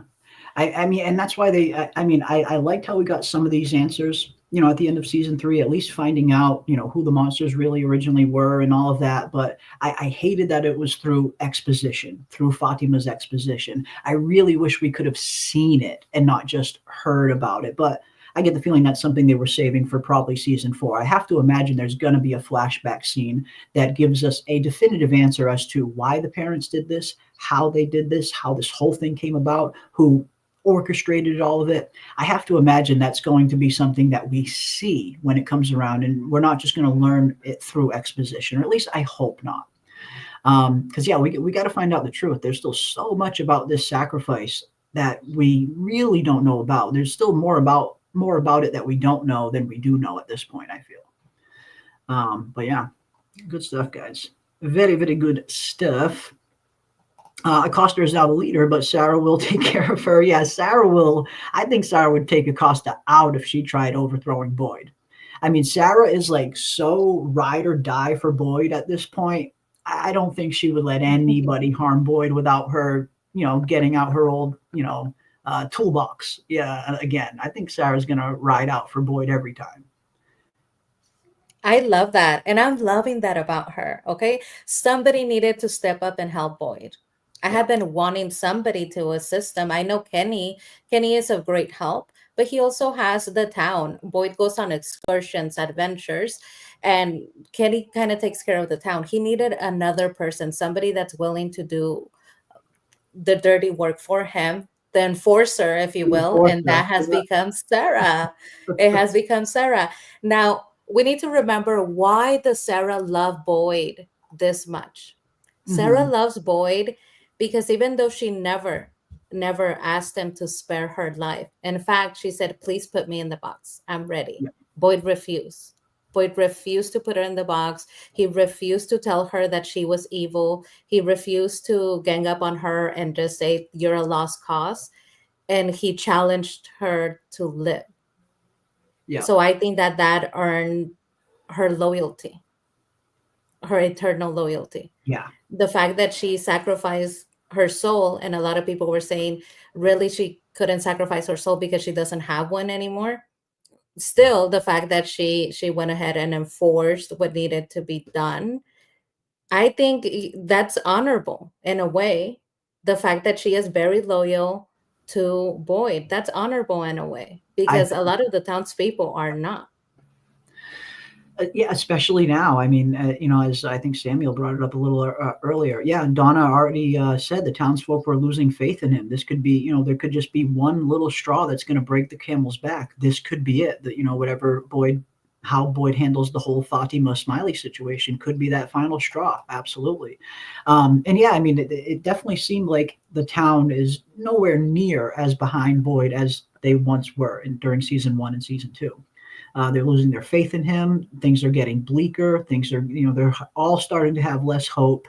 And they're all looking to Boyd for answers that he simply just doesn't have yet. So it's a tough spot for him to be in. But yeah, could definitely see it being a one final straw breaking the camel's back scenario with him for sure.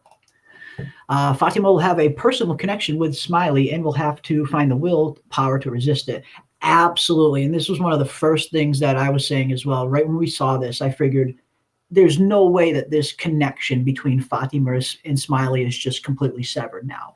I definitely get the feeling that there's going to be some kind of latent connection between Fatima and Smiley where maybe they're going to be linked. Maybe they're going to be connected in some way. And yes, will Fatima have to kind of find the willpower to resist that side of her? That's a very interesting aspect to it, Clarence. I think that's very interesting.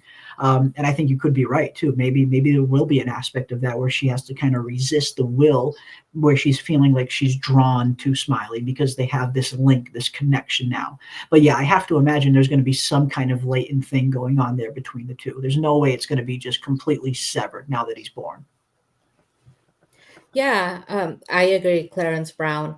Now, where I disagree is that a lot of people are saying that maybe she will have this motherly instinct, this I don't know about desire that. to see him. I don't think so. I Yeah. think that there's No. a connection there, right? Because Yeah. she was a victim. She was a victim and she was used by the town as a vessel.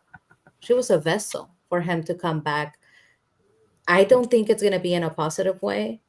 Yeah. Resist the willpower to resist what? To resist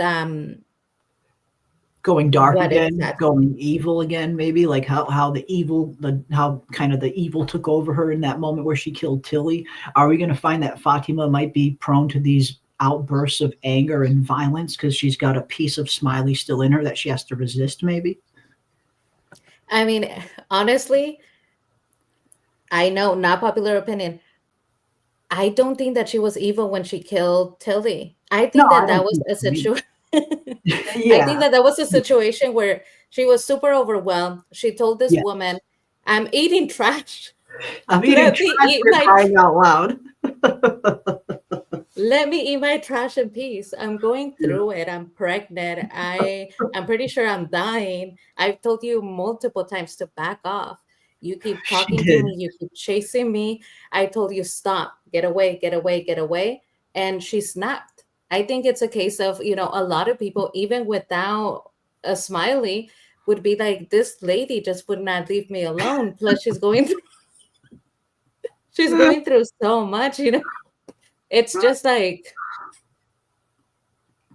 I mean, I know you don't kill someone because they won't leave you alone. I know that. But I mean, like, consider everything that Fatima was going through and the fact that she didn't give her three, she gave her more than three warnings. Get away from me, stop, Multiple. don't come closer.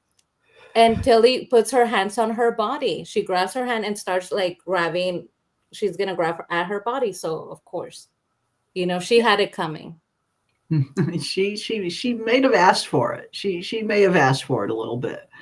As much as Tilly likes to point the good old finger of scorn, she might need to point it at herself in this case because you might have asked for this, Tilly. You were warned multiple fucking times. You were warned to just back the fuck off, and you could not help yourself. I get you were trying to help, but you were warned. This is very true.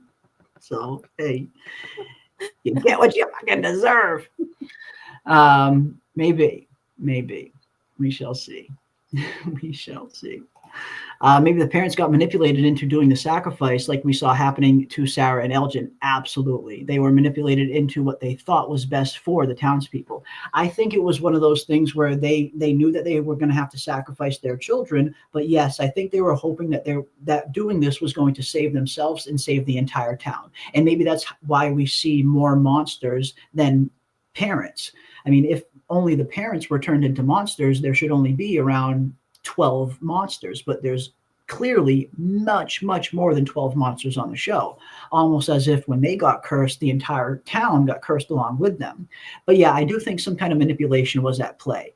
Whatever convinced them of this immortality kind of gift that they thought they were going to be getting, there's no way that they signed up for this. There's no way they knew the exact details of what they were going to turn into. They probably thought they were just going to get regular eternal life. I don't think they knew that they were going to be turned into kind of bloodthirsty monsters. So yes, I do think some kind of manipulation was at play when it comes to this whole thing. And maybe it was similar to the Sarah and Elgin. We saw how easily they were manipulated by entities within Fromville. Maybe some other entity or person, the man in yellow or another entity, kind of manipulated and orchestrated this whole thing for the parents all those years ago. Absolutely. Mhm. Yeah, Fletcher. And we are reminded of one of the communities, the fandom's favorite lines, right? Where what's her name? The monster that everybody likes that killed Jasmine? her boyfriend. Jasmine. Jasmine? Is it Mhm. Jasmine? Yep. Jasmine. She's not my favorite, sorry. Jasmine, when she says, I didn't ask for this. I Yeah. didn't want this. Yeah. Like basically I'm a victim too. Yes, she was lying to try to get into Colony House, but could that potentially be the truth? That she didn't actually ask for that. Maybe she wasn't even part of the parents. She just Mhm. happened to live in town and she became a monster. She could be saying the truth. Yeah. Yeah, maybe. Yeah, look at those little kids with dry skin and hair falling out. They were toast. I mean, they were born in the dark and died in the dark. And we talked a little bit about this last week as well. But yeah, it almost seems like these Ankui children were born specifically for the purpose of this sacrifice. They were born into these caves, were kept into those caves for however long they lived, which could explain the patchy hair, the pale skin, the tattered clothes. They never saw the sun, so they weren't very malnourished and didn't develop like normal children did. That could potentially explain why they look the way they look. They were born in those caves and were kept in those caves until the sacrifice happened. So yeah, maybe they were toast right from the very beginning. Yeah, why would anyone want to live forever in Fromville? And that's the part that needs to get explained right there, Golden Child. 100%. I've been asking myself that as well. And I have to imagine the whole Fromville part of it was maybe part of the aspect of it that they didn't know about, the part of the manipulation part of the deal. Because yes, who would want this immortality only to be stuck in a place like this? So that is something they definitely need to explain and explain clearly. Because we still need to find out, why all of that happened and how did they get stuck here in Fromville as a result of this sacrifice. So yeah, because I have to imagine nobody would want to live in this place forever. Absolutely not. Yeah, no, golden child, of course not. But I mean, we have seen this before. This is a story as old as time. A deal with the devil or with a negative entity, a deal where you don't read the fine print. Because who does, right? You go into this deal and you don't know all of the details. You just kind of focus on the big picture. And we know this. We have seen many a story where people make a bargain or a deal with an entity without actually looking at the loopholes or what it's going to entail. You know, I wouldn't be surprised that it's the same for them. yeah, I wouldn't be surprised. Yeah, as Quan says, the greatest trick the devil ever pulled was convincing the world he didn't exist. Absolutely. Absolutely. Yeah, I mean, whatever happened here, whatever person, whatever entity, whatever thing convinced the parents to go down this route, there was definitely a heavy hand of manipulation there, I believe. There's no way the parents knew they were going to be turned into monsters. Maybe they did, but I have to imagine they didn't know the details of the immortality that they were going to be getting, I guess. So yeah, that is definitely something that needs to get explained in depth.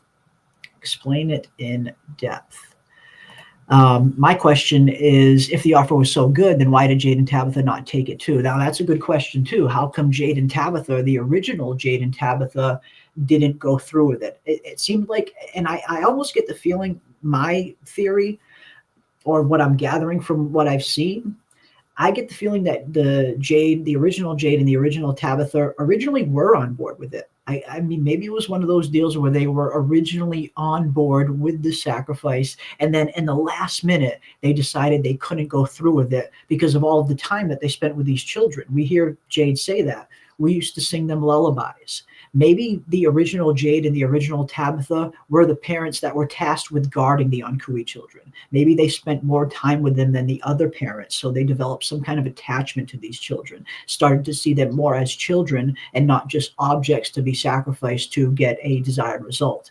Maybe Jade and Tabitha at the last minute decided they couldn't go through with it, knowing that one of them was their child as well.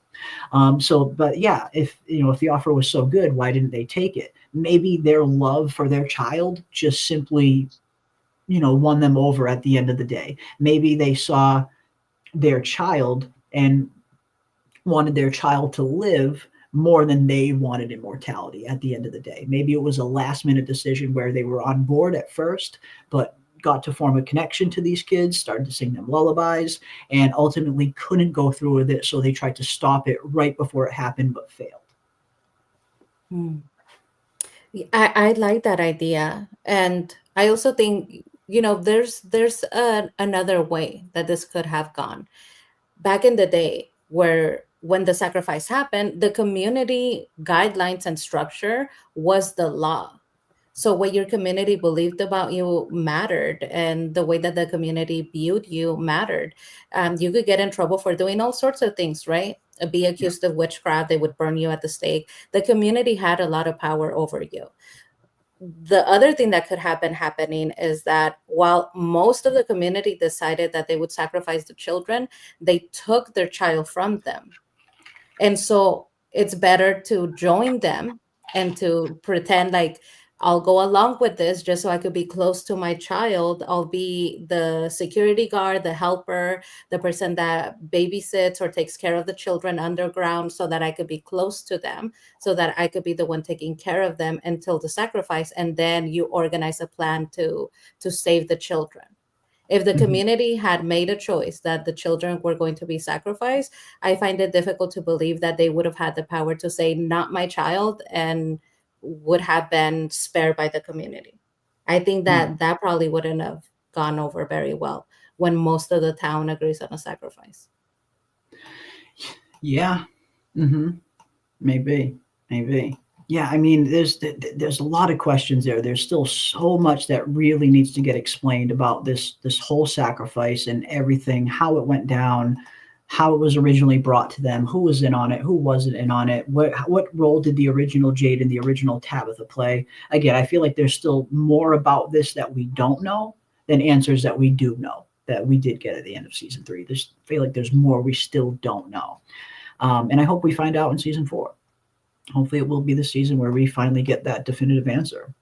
Or the deal got broken and they got cursed instead of immortality they were expecting. And maybe that was the result of the original Jade and the original Tabitha meddling in on the deal. Maybe Jade and Tabitha trying to stop the sacrifice in the last minute. Maybe that quote unquote broke the deal and caused them to become these monsters. Maybe they would have gotten real immortality if Jade and Tabitha didn't try and stop it in the last minute. That's another possibility as well.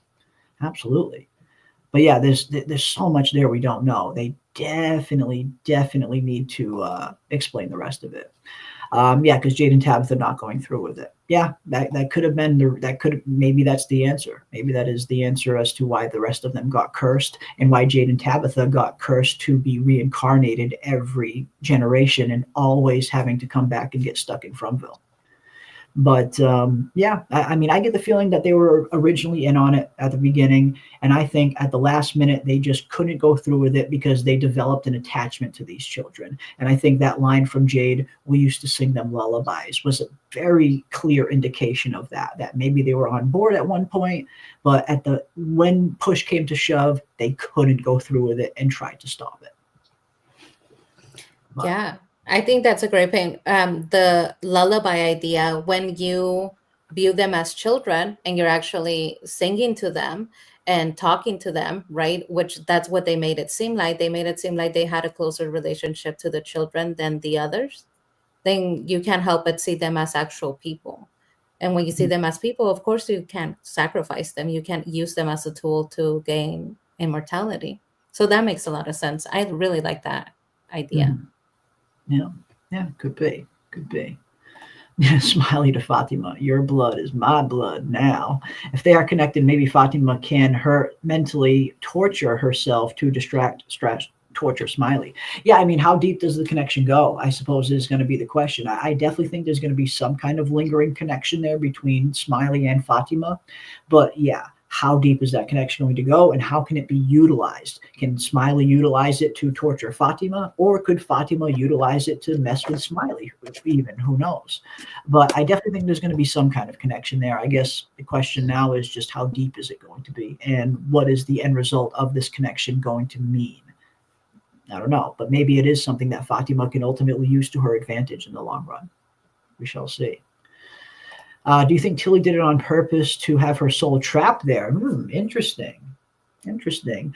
I didn't really think so personally. I think Tilly is just one of those kind of like hyperactive, overprotective, overbearing grandmother types that just always wants to help, even if the person's telling them they don't want help, leave me alone. Tilly just seems like the type who's always just going to continue to try and help someone because she wants to be helpful, not knowing that maybe sometimes she's doing more damage than she realizes.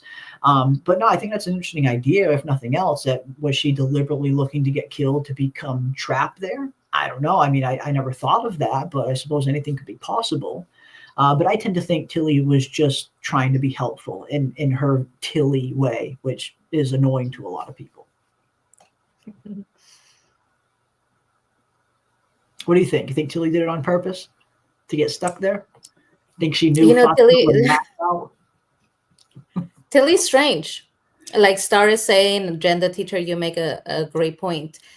You don't know her motivations. When she arrived in town, she was dancing around. She wasn't asking, tell me more about the monsters. It was more like, tell me more about your business, like the drama here. I want to know the drama and the gossip. She wants the gossip.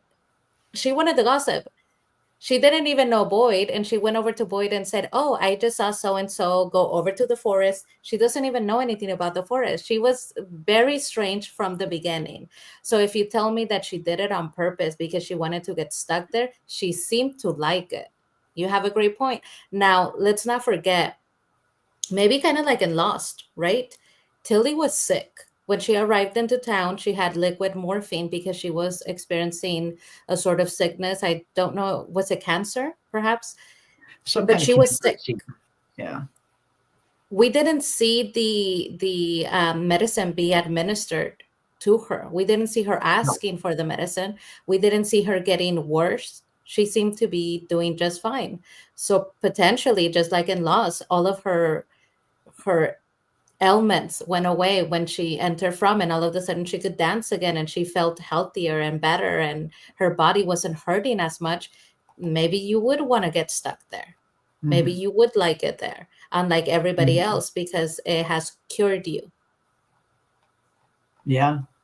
I mean, and that was an interesting aspect. I mean, yeah, did Tilly think that, I mean, did she feel some kind of change inside of her? Like when you know, from what I've read, and I've done some research on this myself, you know, when you have something inside of you that's not supposed to be there, so many people report just knowing.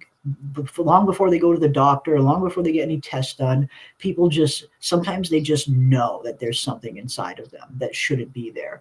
And maybe Tilly potentially felt that feeling, you know, leave her when she arrived at Fromville, and maybe she wanted to stay there. I think that's an interesting aspect. It's a little, you know, very definitely getting into Lost territory a bit now, because that's kind of like John Locke's storyline down to a freaking T. But who knows? Who knows? Maybe. We got Kiwi Skirt, who's been a member for 25 months, over 2 years. Kiwi Skirt has been hanging out with us, one of the coolest people we've met. Thank you so much, Kiwi, for all of the support that you have shown this channel over the years. You've been super supportive and such a positive influence in the community. Super thankful that you are still here, my friend.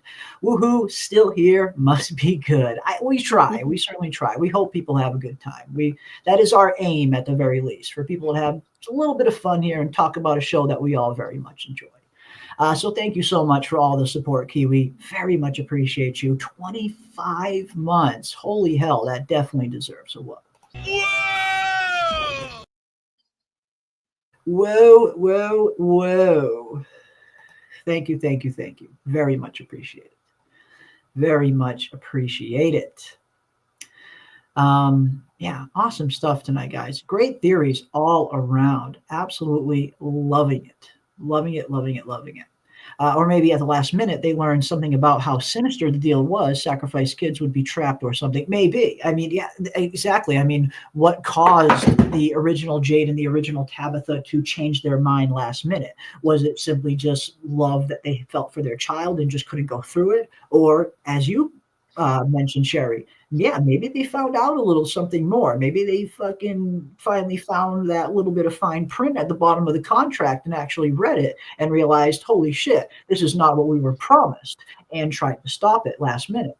I could very well see that being the case. But either way, I think it's very interesting the thought of the original Jade and the original Tabitha originally being in on the sacrifice, actually being willing to sacrifice their own child at one point in time, even though they couldn't go through with it in the end. At one point, I think they were on board with everybody else. So yeah, as someone said in the chat earlier, the original Jade and Tabitha's hands are not clean in this by any means. No. And I like that because it makes it so much more complex, Jeremy. I really like your theory because now we are conflicted.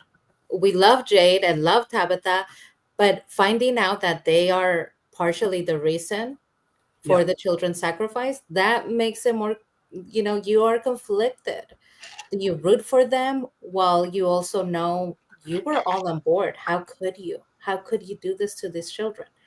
And when I think about sacrifice, I mean, it has the word sacrifice in there.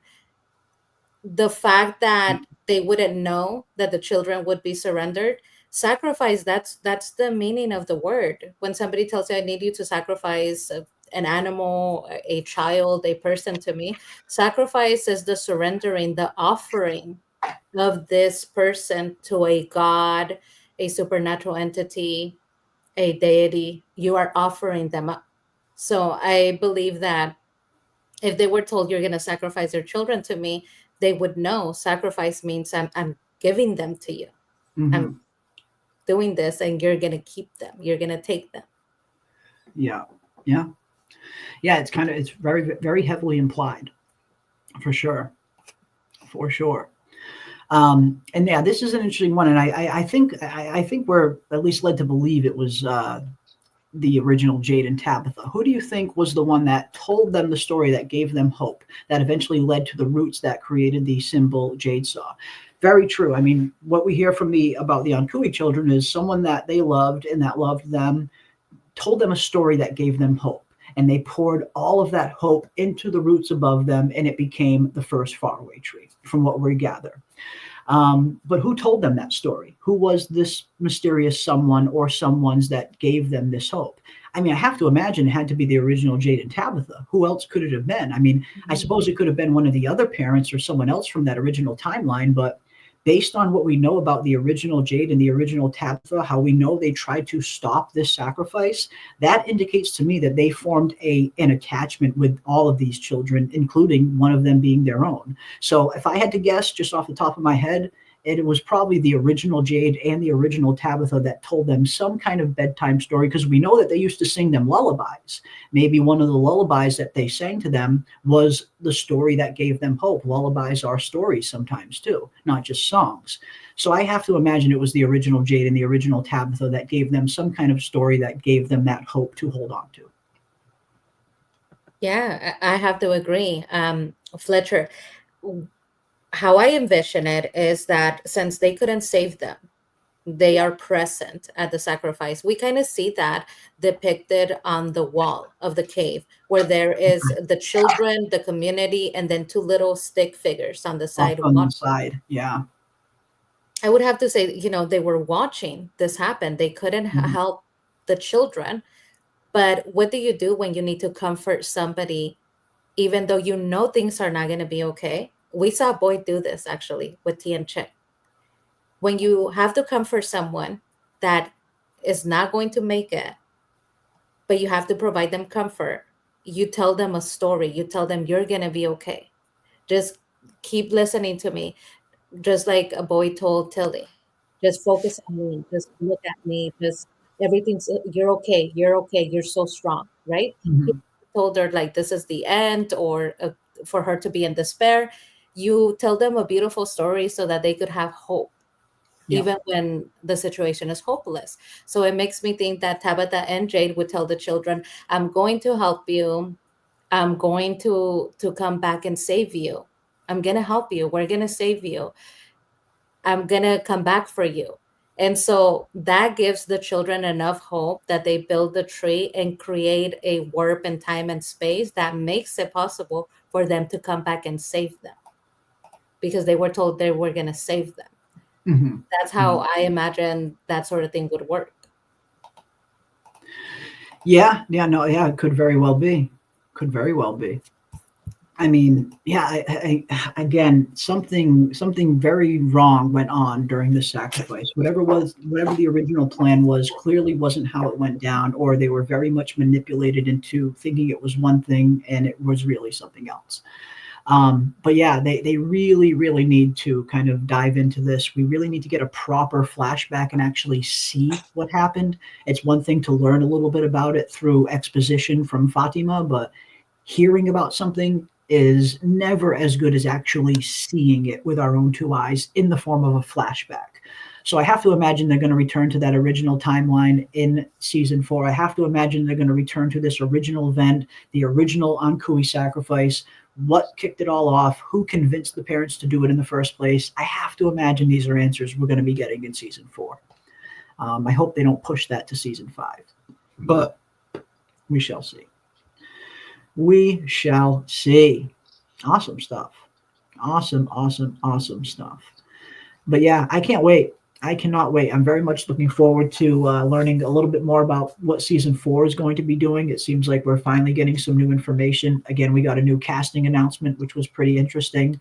I wonder if we're going to get any other new casting announcements coming out in the next few weeks and months.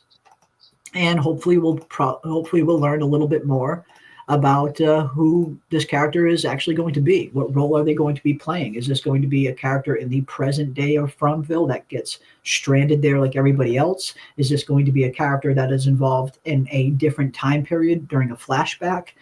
Who exactly is this mysterious new Sophia figure that we are going to be seeing in From season 4? I don't know, but this almost looks like they're in the medical clinic. Doesn't this look like the doors to the clinic? To you, the double It doors of the does. clinic. It looks like she's standing in the clinic here. If I had to guess, that is where this is, the medical clinic. So yeah, what exactly is going to be happening? What scenes is she going to be filming? What characters is she going to be interacting with? What purpose is she going to be having in the overall narrative? But yeah, if I had to guess, these look like the clinic doors right here, in my opinion. But we shall see. We shall see.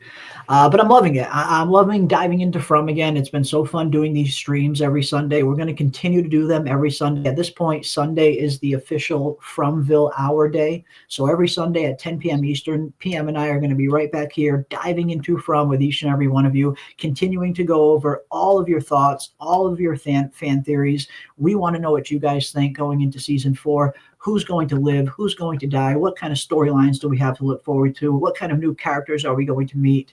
I am very much looking forward to it.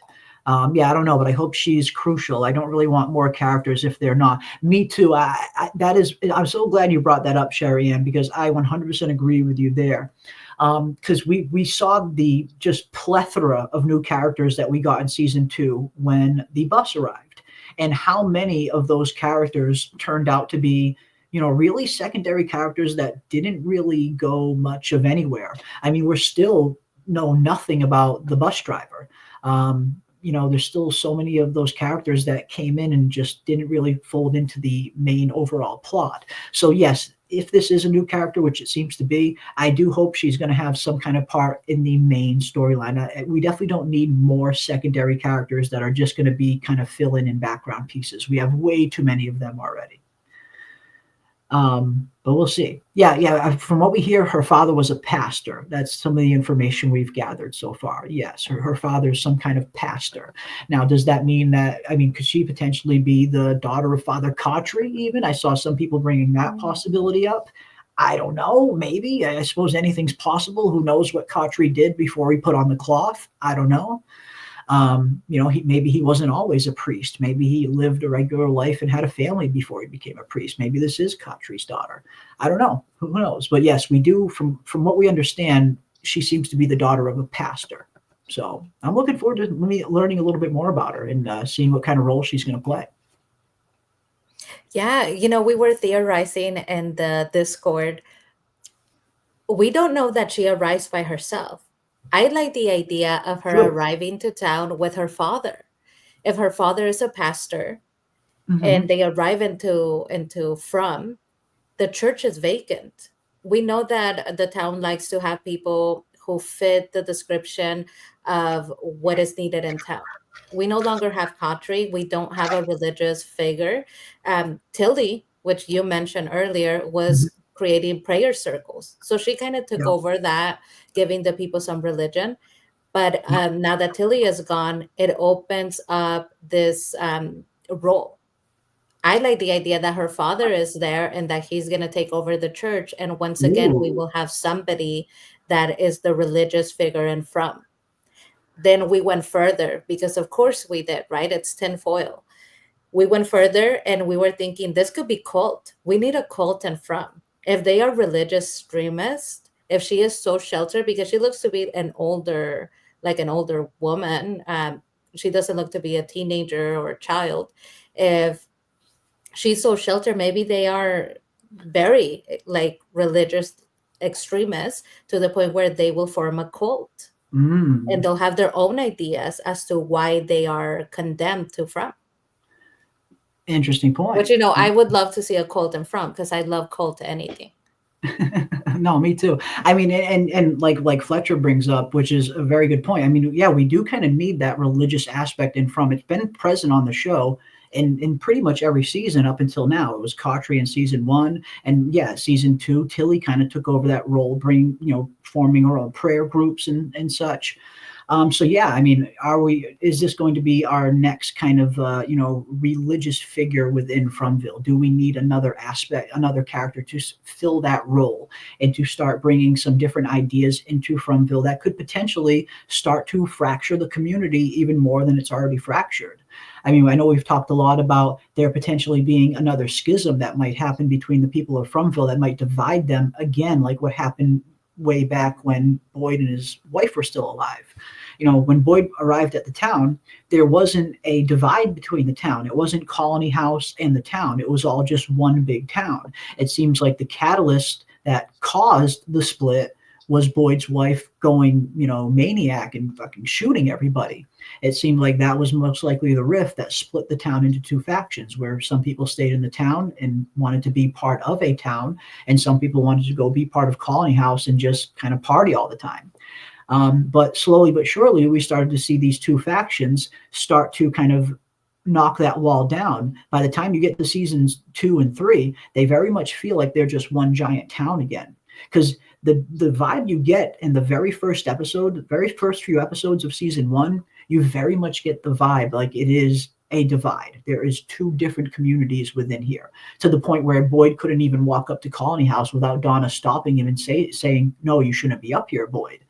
And then you fast forward to where they are now. They're very much functioning like one giant town again. But we did see towards the second half of season 3 that people were starting to lose faith in Boyd. There was starting to become a little bit more of a schism happening there, which led some people to believe that there's going to be another break within the town, that something else is going to happen that's going to cause another split within the town. And a lot of people thought it was going to be between Colony House and the town once again. We're going to see that split happen once again, but maybe it won't be. Maybe the next split we're going to be seeing is this religious faction split off with everybody else. That could be a possibility as well. But it definitely seems like the town is not super content. They're not all, they definitely don't all have faith in Boyd anymore. We know that much is coming. And yeah, maybe, maybe some from elections are on the way. Maybe we're going to see it get a little ugly within the town of Fromville. And I have to imagine when you're heading into your biggest threat yet, which potentially could be the man in yellow, someone who has all the strength or even more strength of a monster, but can come out during the day. And who knows what else the man in yellow can even do. We have no idea what else he's even capable of, but we do know he can come out during the day.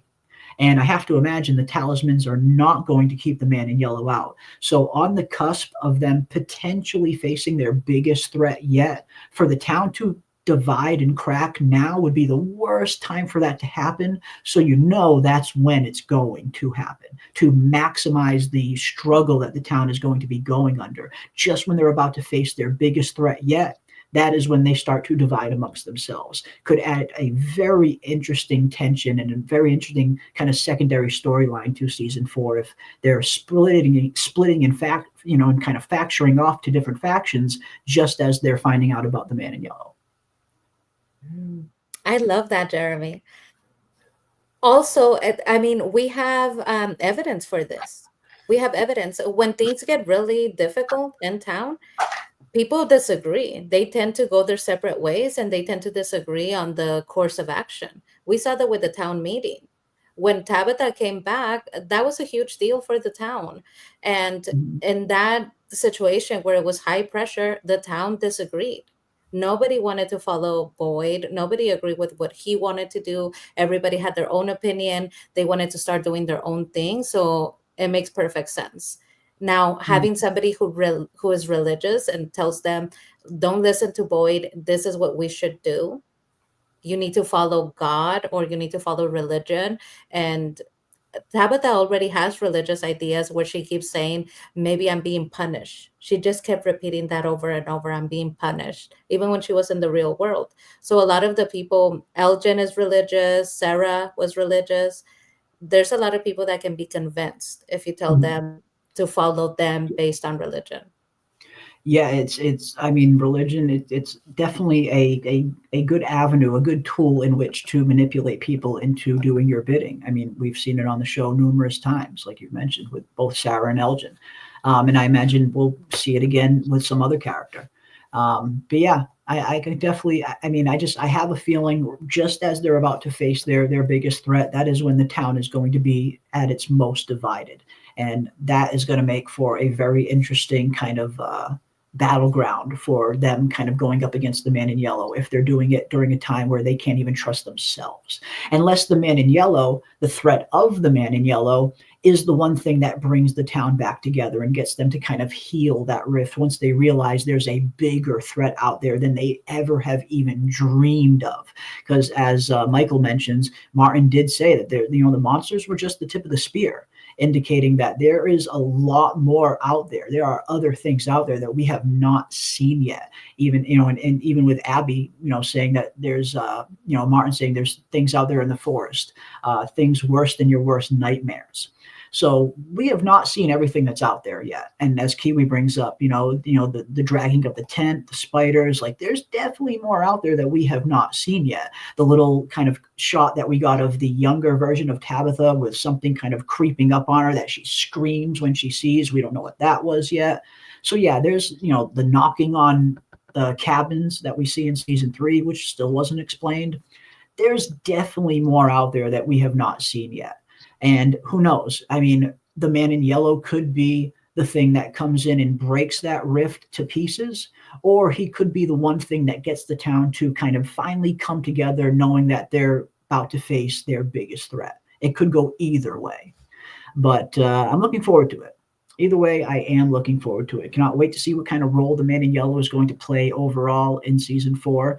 I really hope he has a big role. I really hope it's not one of those things where we don't even see the man in yellow again until the very end of the season. I really hope that's not the case. Although I could potentially see that. If the man in yellow if they are setting him up to be the big bad, I could potentially see them not utilizing him a whole lot in season 4 and setting him up for that 5th and final season for a big showdown. I hope that's not the case, but just knowing what we know about From and how very scarcely they use these kinds of characters, like the boy in white, for instance, we barely saw the boy in white in season 2 or in season 3. He was only in one episode in each of those seasons, right at the very end.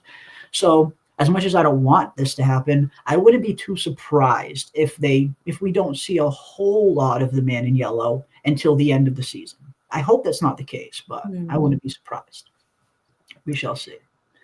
That makes We sense. I noticed that you guys didn't mention one other thing that we were also excited about, the Cthulhu-like figure. Everybody talks about the Yes, spiders and the person that dragged the tent. We still have that huge Cthulhu-like figurine, a the red figure. red figure that is very much drawn into the caves as if it's an actual thing. It's an entity. We still haven't seen that. I still hold out hope that that might be our big bad. Ooh, interesting. Interesting. Yeah, we have no idea what that is yet. No idea. We were finally getting, some of the answers as to what the other symbol next to it is. But yeah, the giant red symbol has been a huge question mark still up until this point. We still have no idea what it really represents. There's a lot of good theories out there, theorizing on what it could mean. But in terms of definitive information, there's really not much we know about what the red symbol is yet. But hopefully we learn a little bit more about that this season. And yeah, maybe it could be a representation of the big bad, or maybe even the man in yellow himself. I can't wait. Either way, I cannot wait. I think season 4 is going to be the darkest season we've seen yet.